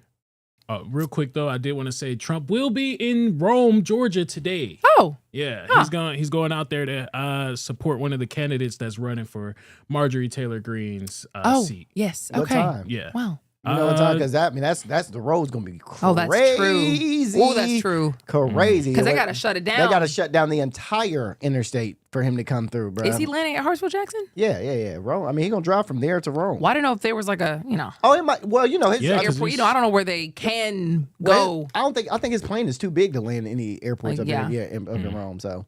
Oh boy. That's boy. Yeah. Boy. Good Yeah. thing. You can look that up. And if not, you can look it up. He's going to be here in Rome. That's going to impact the roadways. In the meantime, while we're talking about Hartsville Jackson, we're talking about flights. Come on now. There was a Delta Airlines flight that had very much Spirit activity going on, and I don't appreciate it. Did y'all see this video? Oh, we saw it. Now, have y'all ever been on a flight where it's been a disturbance, though? Anybody ever been on a flight where it's been a disturbance? No. No, you Spirit have. Airlines be Million, chill. you have. See, Spirit Airlines be cooling. No, y'all Spirit don't. Airlines, I enjoy my flight actually. You ain't It's never pretty calm. You ain't never been on a Spirit flight and it got acting? Really? Never. Well, this is unlike Delta, I will This say. is very much unlike Very Delta. much unlike Delta. So, Delta flight from Houston to Atlanta with 85 passengers and 5 crew members had to declare an emergency and turn back just minutes after takeoff because of one unruly passenger, okay? Flight 2557 left Houston around 5:25 in the morning, headed to Atlanta. Shortly after wheels up, something goes wrong. And guess what? A passenger is reportedly exhibiting unruly and unlawful behavior. The plane turns around, emergency declared, law enforcement waiting on the runway. So technically, the passenger achieved something Delta never does, and that's an early departure and early return, okay? Because they do be late all the time. So we do have a video of the suspect after him being taken off the plane. This is him right here being taken off the plane. Big dude. He looks a little frazzled. Not just because they detained him and they like beat him. He just looks out of it. Oh wow, those are the type of people that be riding on your flights. First of all, God, not all the time. First of all, Spirit people, we would never. Right. First of all, we would never. Good God. First of all, yeah, talk to him, Lana, real quick before I finish. Talk to him. I don't know what's gone wrong for this gentleman, but this is not real Delta activity. Delta activity. Not at all. Real Delta at all. activity. Shirt off. Something has gone horribly wrong in his life. Exactly. To end up here on a Delta flight. Yeah, his hair is braided, so that means he has some type of money. When you get a Delta flight, you got a little money. You don't spend that kind of money to end up shirtless and getting escorted off the plane. Not at all. So there's something going on or something happening. I will go with that. So early reports suggested someone tried to breach, and we don't know who the suspect is, by the way. They haven't identified him yet. Early reports suggested someone tried to breach the cockpit. Delta later clarified no cockpit breach attempt. The passenger approached crew and other members, but did not try to access the flight deck. Nothing. And I got some quotes from a few of the passengers that actually were on the flight. One passenger said, "He bumps into my shoulder and then starts completely wailing on my head." What? Passenger Josh Lemidis said, "He punched me 3 times. Another passenger, Amber Ward, said that the suspect just started throwing punches at several people. What? He tried to go up in the cockpit. This is all happening on a flight, bruh. On a flight. So the flight eventually redeparted about 90 minutes behind schedule. But here's the bigger picture. In 2025 alone, there were more than 1,600 unruly passengers incidents reported to the FFA. 1,600 people can't fly no more. You couldn't pay me not to fly no more. You could say your mama is ugly as a dog in the back alley of a bar, and I bet you $5 I will walk away if I'm in the airport. 1,000%, boy. I'm never. I saw that stat too. Like it said, 99% of them was Delta flights. Yeah, you can try it. That's what I heard. You can try it all you want. But it was 99%. You know what? Is that true? No. He's trying to make a joke. So here's what we're gonna do. No. It's okay. So this is what we're gonna do. While y'all discuss amongst yourselves, yes. I'm gonna actually look up the real fact of how many it was. Please. Just so we can actually because I get some actual fact I would finding never on this. I would never 0% chance. 99% 99% of that is on Delta flights. 0% chance. Man, look, I am just thinking about those passengers. How mad would you be? You got somewhere to go. I'm on a flight because I got somewhere to be and I can't drive. You had to touch back down and see a shirtless man. When did his shirt come off? Yeah, I think when you looked at that video, I mean, he was losing it almost. Like he was yelling to himself. Oh, like no. It almost looked like he had a mental break or something. And then the dude that he went up to and got real close to in the face, he just stood still face, like he was not trying to react to anything, and then he just started unloading on him. Yeah, it's not sitting right with me, man, because like we said again, I mean, all jokes aside, like we said again, it's not you don't spend that kind of money from, I mean, I've looked up, what's a ticket from Houston to Texas? And you don't spend that money on a plane ticket to get kicked off the plane, and on top of that, get put on the no-fly list. He's banned from Delta at this point, and this is not allegedly he's banned. No, they will ban you from Delta if you get to fighting. They will ban you from the airport if you will be on a no-fly list, bro. Like you will not be able to fly. So I think there is something more because he looked disheveled. I mean, after they wrestled him to the ground and got him detained, man, like he didn't look right in the face. He didn't look right. He didn't look there. Yeah, clearly something has gone terribly wrong for him. I mean, I am again thinking about those people who had to be on that flight. Do you think they all got some kind of voucher? Lana, I literally. You hear me? Bruh, I said I would have fell out the plane. PTSD. Neck up. Oh, man. Oh. Oof, Delta. My neck hurt from that. Oh, my God. I would have flinched every time somebody put their hand up. Oh, my God. Oh. I didn't know if you was going to hit me or not. Yeah, bruh. Oh, I need some flight miles ASAP. They said, man, weren't you on the other side of the plane? But my back. Yeah. From seeing it. Yeah. I was coming out the bathroom. Yeah, I need flight miles. I'm telling you now, Delta, you're going to have to run me something. Run me something. Well, we do have more stories to get to, unless you guys have final thoughts. Go ahead. You're good. Okay, because y'all were definitely supposed to be looking some things up for the people, but y'all can look it up. You got Google. 2 more people just got busted trying to sell fentanyl in Metro Atlanta. Crazy. 5 kilograms of fentanyl headed to Metro Atlanta. That's what federal agents say they just pulled off the streets. Good thing for you, federal agents. DEA agents say that they were watching a rented moving truck at a Doraville warehouse when they saw a 27-year-old man carrying a black backpack into a storage unit. Inside that unit, what was it, people? 1 kilogram of fentanyl. Let's ramp it up a little bit. Why don't we? The DeKalb County traffic stop turns up another kilogram. Search warrants in Stone Mountain and Stonecrest reportedly uncover what? How many? 1, 2, 3, 3 more kilograms and a large amount of suspected drugs proceeds. Now, how many is that altogether, people? 5 kilograms of fentanyl. That's wild. Authorities say this stash was destined for the Metro Atlanta street market, and fentanyl isn't just another drug headline. Federal officials call it a lethal weapon because, as we know, fentanyl can kill you. Yes. Like the most minute. They say, like, you can take a pinpoint and drop a fentanyl and it'll kill you. So 5 kilos is a lot fentanyl, bro. I gotta look it up later. How much kilos? How many of that will kill people? But both men are now facing federal charges for possession with intent to distribute, and both are being held without bond. Shout out to the DEA agents for getting them, because no fentanyl should be on the street, bro. First of all, how much is that? 5 kilograms? Well, even just like 1 kilogram. How much would 1 kilogram be? I saw somewhere where it said it was like 30,000. Would it kill people? No. How much it's worth? Like $30,000. Oh, let's see. For 1 kilo. In which case, you can kill that many people, and it's only worth $30,000. Wow, that's you crazy. Just getting $30K for enough to kill the freaking city? You would think that would be 30 million. Right. You know what I mean? For just like the danger involved. It's like fentanyl is like what they say Coke is. Yes. You know what I mean? Because Coke is like, Coke is dang near legal in Colombia. True. If we're being honest about it. So that's why it's like not even a big deal for them growing it. They don't treat it like we treat it here. Fentanyl is that guy. To be afraid of. You know what I mean? That will kill you in an instant, and you only getting 30 grand? Crazy. 30,000. It's not even worth it. Nope, not in my eyes. You got it.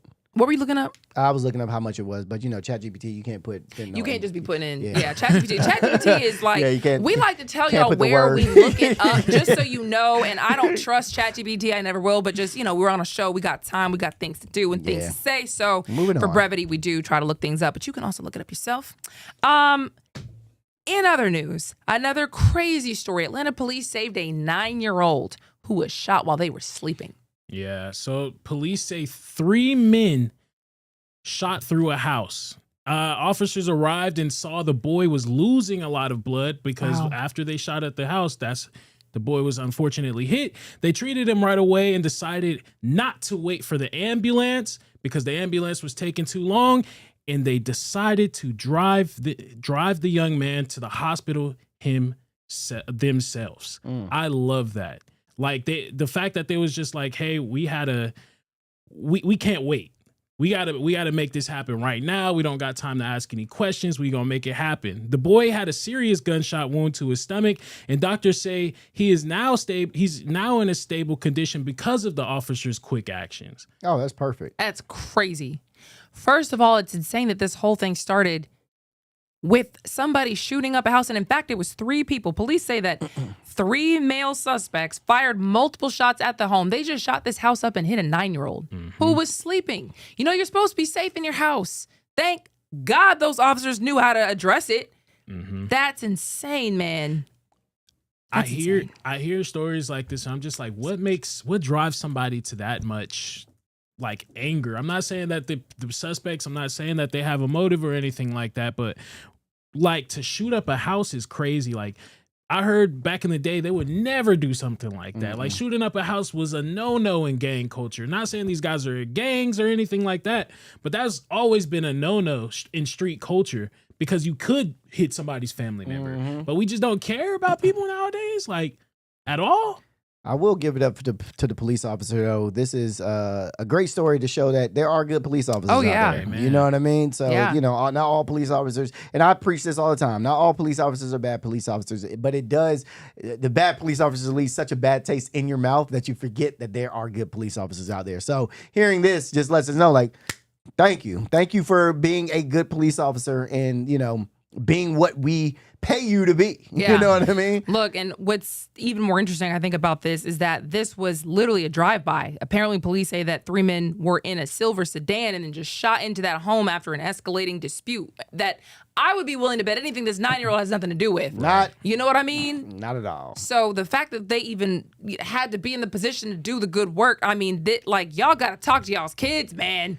Atlanta, y'all, see, that's why Trump's out here talking about, do y'all want the National Guard? Because y'all got some problems. Look, y'all, we got to keep this from happening. Well, I mean, National Guards ain't gonna keep no drive-by. If you put some soldiers on the street in certain hoods, you don't think they're gonna get their guns stole? Nah. The National Guard. They ran up off the block and their guns stole. Okay, well, we do have to leave that right there. We have a lot more stories coming at you after the break.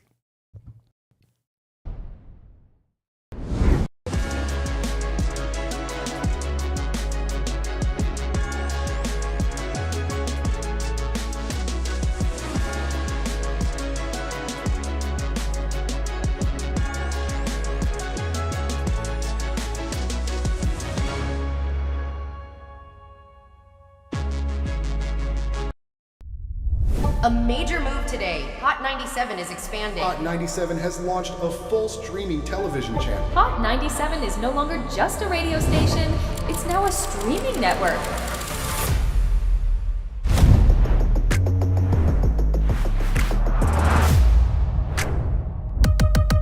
Welcome to Hot 97 News. Let's dive into the news because the news has been newsing.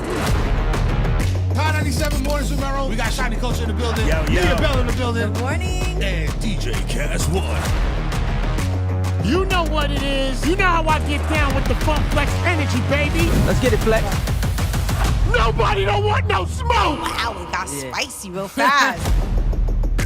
Here for it all. We're here for it all. Let's go. Mariah Carey takeover. The people made it happen. Yeah. I'm coming around to all the classrooms, and we turning up. Good morning, students. My name is Wale. Aren't you supposed to be in class? Oh, I mean, you supposed to be in class, man.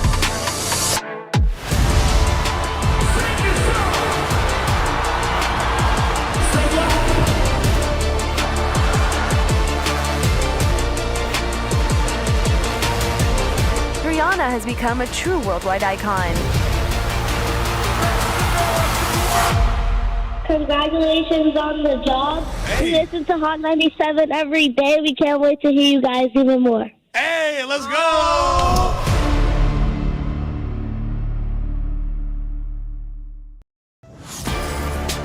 Get ready, the legend is on your screen. Funk Flex, the man who defines hip-hop, is bringing the heat from the radio booth to your TV. Where my camera at? That's my camera? All right. The biggest beats, the hottest freestyles, and that classic Flex energy. Bars are back. Now in your living room. Don't just hear it, watch the movement. Funk Flex, now on Hot 97 TV, Mondays and Fridays at 7:30 p.m.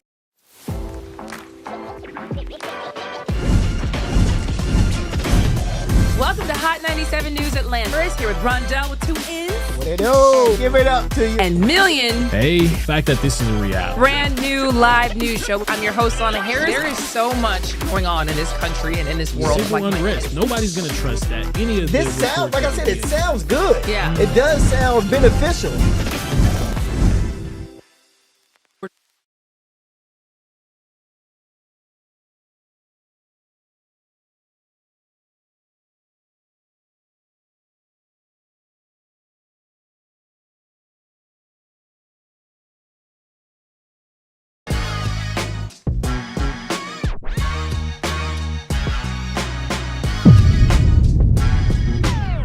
Welcome back to Hot 97 News Atlanta, everybody. When we left you on the other side of the break, we were talking about officers doing good things in our community.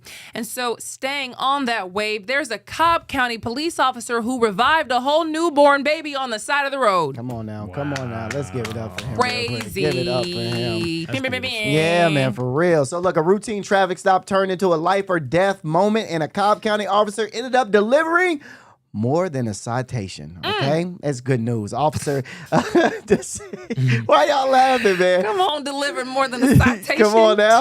Officer Dessa Suru. I'm probably not saying his name right, but he has a really complicated last name. Officer Dessa Usuru. Usasur. Let me take a look. Yeah, you say it real quick. This is, I can't even find it in your notes.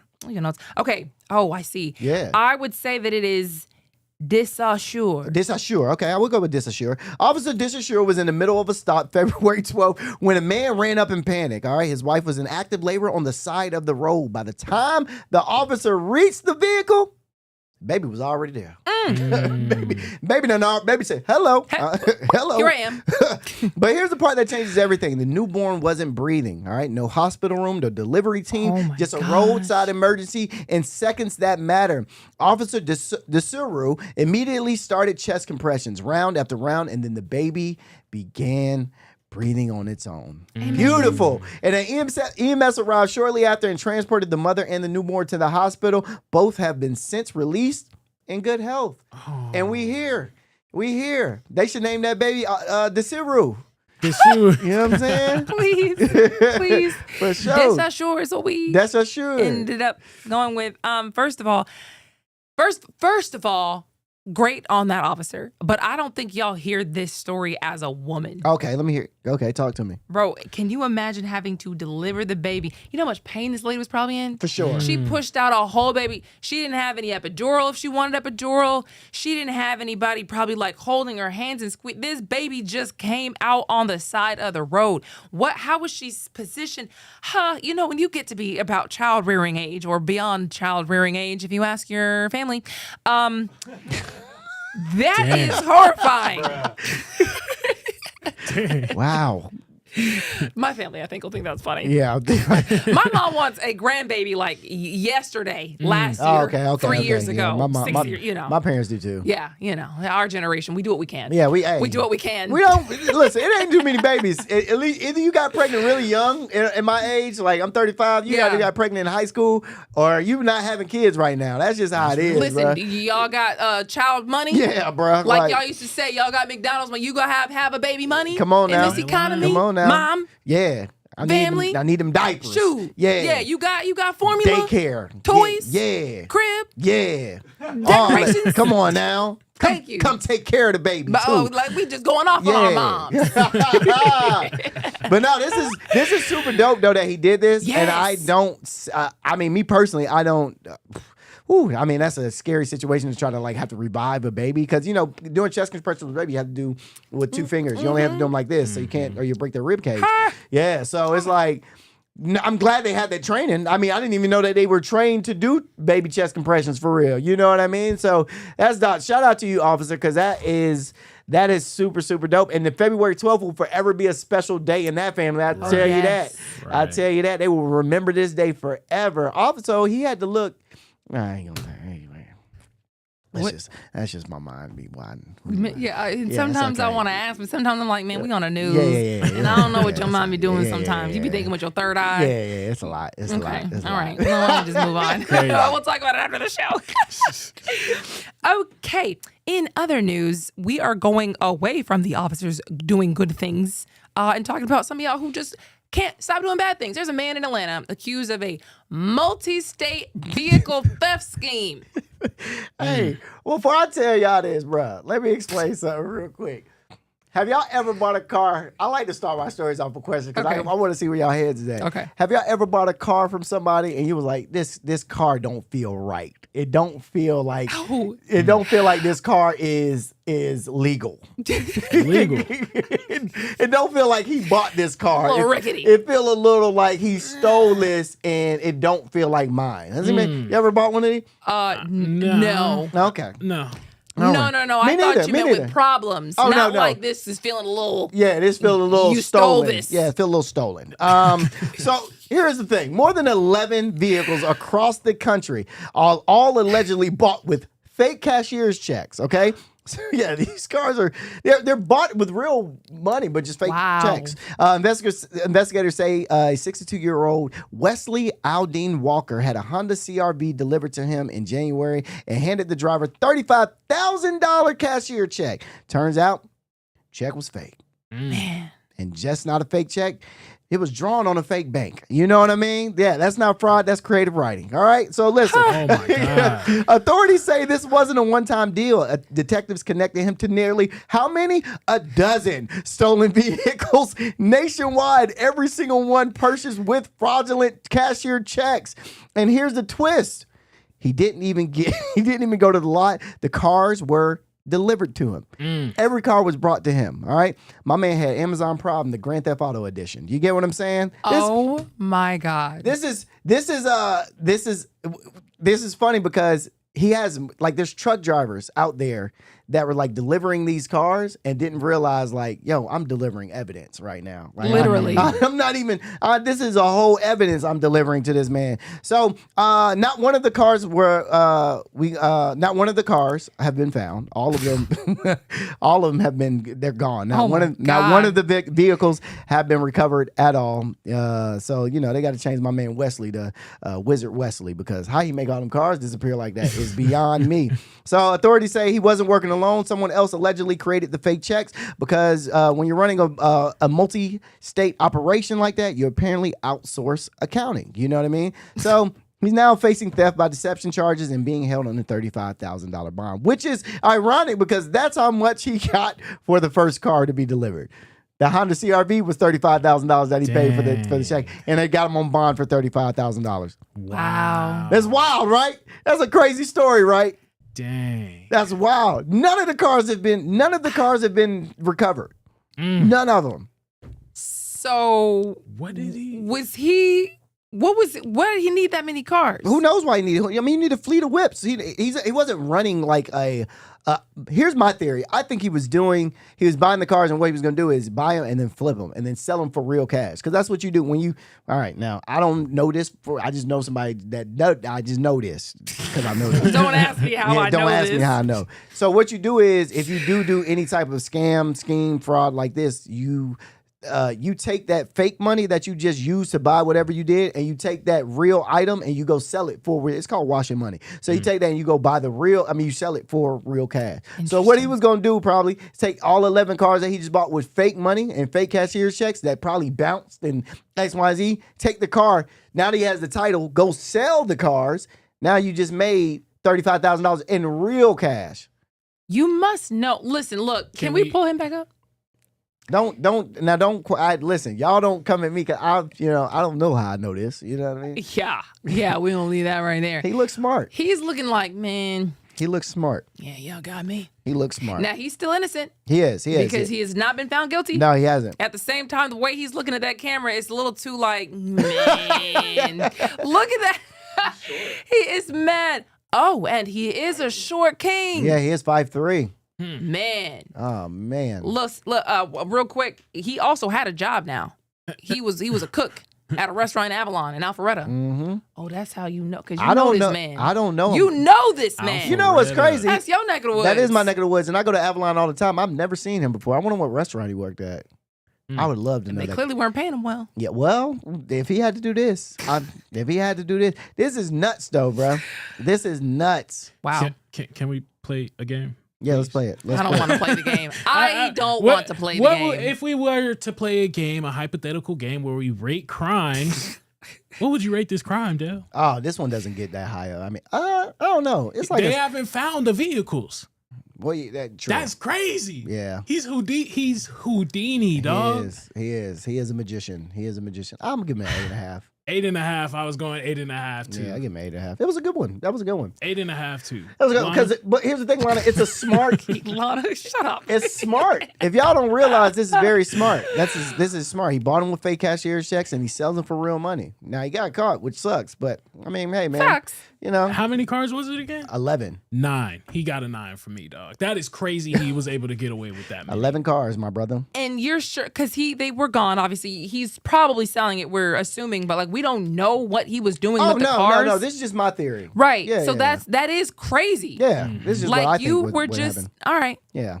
Because you got like potentially 11 people out there just driving, have no clue potentially. That's why I asked, have you ever bought a car from somebody that you was like, this feels illegal? That's why I asked that in the beginning. No. Yeah, that's why I asked that in the beginning. They clearly don't either. They got no clue. No idea. No idea the car is bought with a fake. Well, the title's probably real. The title is probably real, but they bought the car from in a whole illegal transaction. Right. So I don't even know if they will even get prosecuted for having the car. Well, I don't know if they would get in trouble or not, but like what, like do they have to get the money back to the original? Because I already paid you. Do they get where do you even go from here? If I bought the car from them, I'm keeping it. I'm keeping it at that point because I'm not getting my money back. No, he ain't finna give me my money back. That's what I'm saying. Like, where is the money? I still need this. I still need this vehicle. But the original people that were stolen from, they're not letting this go. You know what I mean? That's 11 people that you just got like. You just got to get it back in blood. Well, because I'm not. If I paid that much money for a vehicle, and you telling me I have to give it back, and I'm not getting my money back? Yeah. I might mess around and go pick Wesley up from jail. I might bond him out, go pick him up, and then hey, let's go get 11 more. If you did it one time, I'm pretty sure you can do it again. Let's go do 11 more. No, I'm joking. All right, not bad. It gets a 0 from me because I don't rank crime. But I can tell you some really good news if you live in the state of Georgia and have Georgia Power. Georgia Power is floating a plan to lower everybody's monthly bills. Georgia Power is lowering your electricity bill. Guess how much they're gonna be lowering it? Dale, give me a number, a dollar amount that you think they'll be lowering it. You know, I mean, you don't like a month or a year, or like per month. How much? Starting in June. How much is the electricity bill normally? Well, it's gone up. You know, it's been going up steadily over the past couple years. True. My bill went from like in an apartment. My bill went from like $80 to like $200. Oh wow! Yeah, it was crazy. I got to look at our bill. I haven't looked at it, so I don't. Oh, you need to look. You me, Okay. man. Oh wow! But when you hear them say something official like this, like we're gonna lower it for y'all. Okay, so let's just say the last time I looked at electricity bill at the crib, it was like I don't know, like 180. I mean, we live in a house, so it was like 180. Yep. Something like that. It wasn't that crazy. Okay, I was living in an apartment in a 700 square foot box, and mine went from $80 to $200. God, I don't know what happened. They told me it was anyway. Please. No, you have a you have a real good point because it has gone up since 2023, about $43 a month. So then they at least need to take it down to $43. At least $43. I think that's a little generous, but so they're lowering it to $1.32. They're lowering it $1.32 a month. Yeah, we can move on from this story. Yeah, when I heard that, I was like, bro, I can't believe they're gonna just slap people in the face like that. So the plan is they're gonna refund extra money they collected for fuel. They said we overpriced fuel by about $5.74. But then they just decided to add a charge to pay for storm damage repairs because of Hurricane Helene, and that charge is $4.42. Okay. So overall, that brings it down to $1.32 that they're going to be giving back to the people as a refund, and this is supposed to be taking place if they vote on it in June. So wait, they just want. All they're gonna do is drop it to $1.32. Wait, bro. I'm trying to wrap my brain around. Hold on. Why would they even do this? Why they have to vote on it, whether or not to do it. It's not even like a. They could have just sent a text message, maybe an email, bro. This didn't even have to hit the front line of the news. They could have kept this one to themselves, actually. It's disrespectful, especially knowing that Georgia Power is also building a lot of new power plants that can cost up to $60 billion, which would affect bills in the later future. So first of all, when you were saying that they added a charge to cover storm recovery expenses, $4.42. Why are you coming to me for recovery expenses? I don't owe you recovery expenses, storm recovery expensive. You went through that storm. If me and mine were fine, me and mine are fine. We good. If me and mine had a tree fall, are you giving me storm recovery from the tree that fell? They acting like we was the storm. I didn't do it. We didn't storm your house. We didn't go in there and rain. No, I don't see how, because they are millionaires. You know what I mean? Like you coming to us, oh, the collective can just pay for whatever this is. Oh, we're over budget and like behind schedule and we've spent accidentally billions more than we thought. Oh, let's go get the cost from the customers. Wow, how is this allowed, bro? Yeah. You gonna come to me for some dang dollar. Bro, what? And they're building data centers with our money, y'all. That's what's even crazier. And then they're gonna say, oh, well, because of the data centers that we built, we're gonna pass that charge down to you anyways. Yo, it's a scam, y'all. Georgia. I'm not gonna say that that's a scam. Well, I'm calling it a scam. Yeah, man, we all need to fight. It's not a scam. I'm calling it a scam. We all need to fight them. We all need to fight them, bro. Like at this point, we're sick and tired of being sick and fight Georgia Power. We're sick and tired of being sick and tired of these bills, dog. We know we owe them, but sick and tired of being sick and tired. At this point, somebody gonna have to run them hands. Somebody gonna have to run them hands. Somebody have to run something, bro. Cause y'all not living in my house. Y'all don't, you know what I'm saying? I ain't gonna tell my girl to turn off the lights because the bills. I'm not gonna do that. You know what I'm saying? I like to sleep with the TV on. And it is that situation where it's like you either got to have that conversation about, you leaving the lights on. Bruh, why do we have to do Why this? would I have to do that? It's crazy because you'll use the same amount of usage in your house and somehow the bill has just gone up. What? How do they just get to decide to do this? Lights be on 30 minutes every day for the past month. Bill been 180 every month. When then one day you let that light on an extra 31 minutes, bill $400. How the bill go from 200 to 400 with 1 minute of extra light usage? Don't make no sense. And they don't have any answer. You call, a lot of people are complaining about this, and do you have a solution? Bruh. Bro, yeah. They're playing in our faces, but at least you know we know, and it's not just you. Yeah. So do y'all want the refund or no? No. Bro, they can keep that. Yeah, because the energy they're going to spend saying, refund, refund is like, bro, don't even like waste our time with that, bro. And you got to put it to a vote. Let's vote on whether to give these guys $1. Bro, bump y'all. Exactly. Bump y'all. That's crazy. Okay. Anywho, in the meantime, we almost just lost it on Pure Power for a second, bro. some lawmakers here in Georgia are trying to reduce insurance rates and increase accountability. Yeah, so House Bill 1344 increases fines for insurance companies that break the rules. We just saw how, we reported on it not too long ago about how these health insurance companies was violating the Mental Health Parity Act. Yes. Where there was basically charging people. They weren't charging people. They were forcing customers to pay higher out-of-pocket costs. And then they were also delaying and denying treatment for mental health related problems. So those companies was forced in 2026 to pay $25 million in fines against those multiple different health insurance companies. So this bill will just increase the fines and say that we're going to regulate whether or not these people can keep on getting away with, doing disservices to their customers. The bill would also make sure companies handle storm claims faster, and the insurance commissioner would get more power to review rate increases. This includes auto insurance, homeowner insurance, and health insurance too. So we're trying to put a more watchful eye on these health insurance companies and auto insurance companies in general. Yeah, because auto insurance is outrageous too. All this y'all are really stuff is respectfully, disrespectfully, to be honest. Yeah, auto insurance out the wazoo, crazy as all get out, bruh. But we did talk about this before, and it is a shame that people who would like to have mental health help are having such a hard time finding it when they're supposed to legally treat it like physical insurance. That's the whole crux of the issue here. Y'all are supposed to be paying for people who say, I got some mental health issues and I want some help, the same way as you do for physical issues, period. And they're not doing it, and they've been raking up all these fines, and now our lawmakers are saying, yeah, clearly y'all are not going to do this on your own, which is a shame. So we are going to look to see if a company has a history of complaints, if they're mishandling these claims, if they're violating the regulations. We're actually going to do something that gives you an incentive to not do all that and put a little fine on you. And so I think that's great. Me too. That's great.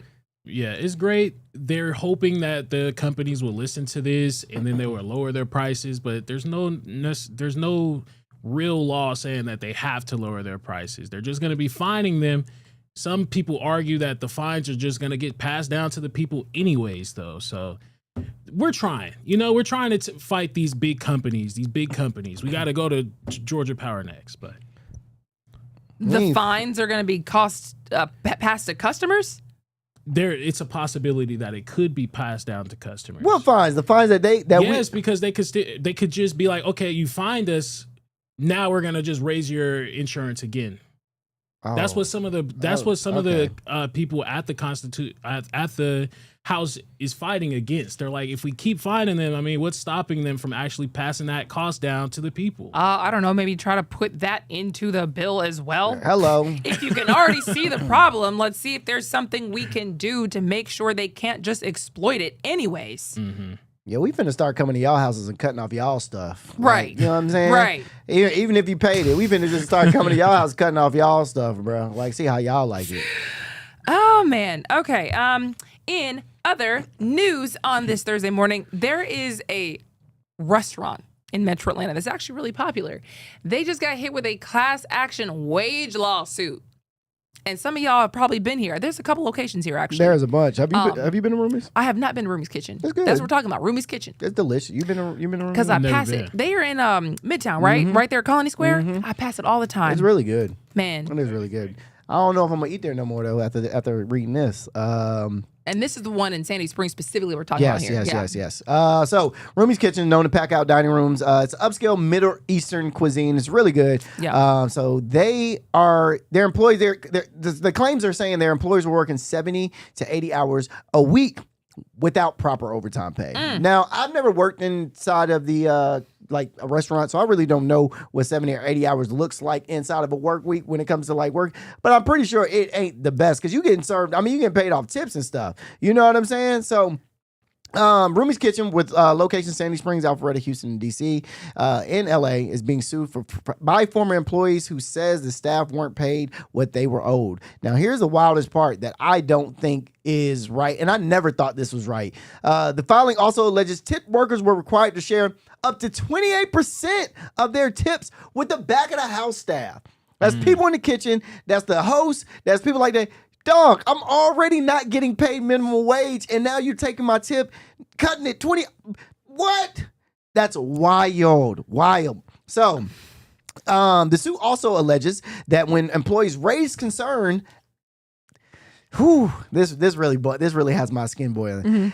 The suit also alleges that when employees raised concerns, guess what? Hours were cut, schedules were changed, and workers were fired in retaliations. Wow. So pretty much they were getting rid of y'all because y'all wanted to get paid. That's crazy, bruh.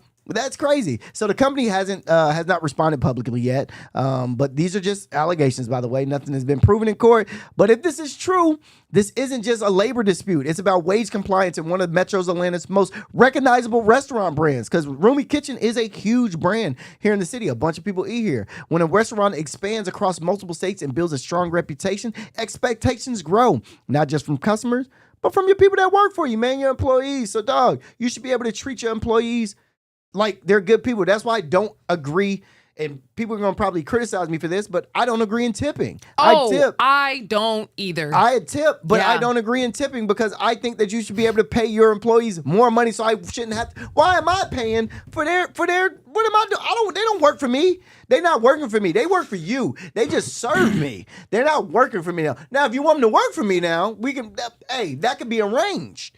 Listen, this conversation has always pissed me off because when you talk about not wanting to tip, people just call you broke. People say you're ungrateful. A tip is supposed to be, man, you went above and beyond. Hello. I'm tipping you because, like, you work here, but you didn't have to do me like this. And you did me well. I'm giving you a lot more. Now, I still tip as well because we have to, but I'm angry about it. Every time. Because I'm not supposed to be paying you to survive. Your boss is supposed to be paying you to survive. You took the job. The job is what it is. Don't look at me to survive unless you went out of your way to make it like people will treat you like crap, not come back, not give you napkins, not give you no water, not give you no nothing. Food is cold, and look at you for a tip. Girl, what? What tip for what? You work. You chose this job. So I hear it. It's just like I'm the middleman. If I'm working, I can't tell my boss to pay me more or I may get fired. Hence the situation that we're talking about. So yes, just give me a tip for the time being. Why are you looking at your fellow man who's got not problems had to work too? in a job where you had to have tips. When I was at Pizza Hut as a delivery driver, I had to survive off of tips. They wasn't even paying my gas. Oh, but here's the thing. I think you're missing the point that we're trying to say is you shouldn't have to survive on tips. I get it. Yeah, but should be paid. You should be paid money. There should be a valid system in place for you to be paid minimum wage or at least a little bit below minimum wage to live. There should be no place in America where you have to sit and go, hey man, I gotta go out and work, but the only way I'm getting paid today if I go above and beyond of what I'm supposed to be doing so I can make a little money on the side, because that's what we're doing. That's what you're doing for tips. You're making money on the side. We're here on that, but in the meantime, until the reform does come, please tip me. But at the same time, if you're just going to keep that mentality, it'll never change. As long as people are still expecting their fellow man to pay them, these companies won't. And they're getting millions of dollars. They're not making the food cheaper for people who tip. You got to pay the same rate regardless. And you just have to pay their employees as well. So they're getting it on both ends. Not only do I not pay my employees, I get to charge them all this much money for the food. I'm raking in all these profits, and they're both getting hit and blaming each other.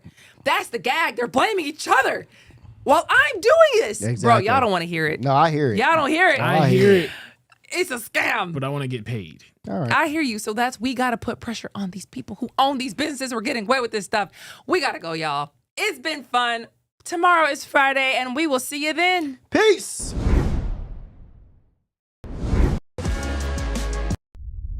A major move today. Hot 97 is expanding. Hot 97 has launched a full streaming television channel. Hot 97 is no longer just a radio station, it's now a streaming network.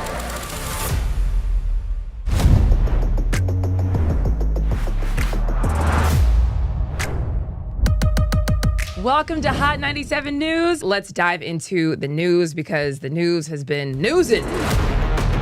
Hot 97 mornings with Mero. We got Shiny Culture in the building. Leah Bell in the building. Good morning. And DJ Cass One. You know what it is. You know how I get down with the Funk Flex energy, baby. Let's get it, Flex. Nobody don't want no smoke. Wow, it got spicy real fast. Here for it all. We're here for it all. That's Let's it. go. Mariah Carey takeover. The people made it happen. Yeah. I'm coming around to all the classrooms and we turning up. Good morning, students. My name is Wale. Aren't you supposed to be in class? Oh, I mean, you supposed to be in class, man.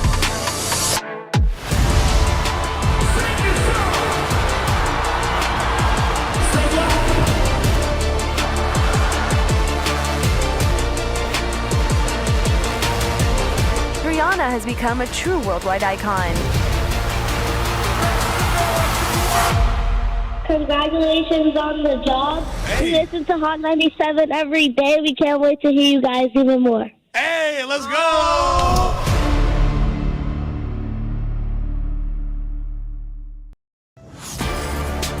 Get ready. The legend is on your screen. Funk Flex, the man who defines hip-hop, is bringing the heat from the radio booth to your TV. Where my camera at? That's my camera? All right. The biggest beats, the hottest freestyles, and that classic Flex energy. Bars are back. Now in your living room. Don't just hear it, watch the movement. Funk Flex, now on Hot 97 TV, Mondays and Fridays at 7:30 p.m.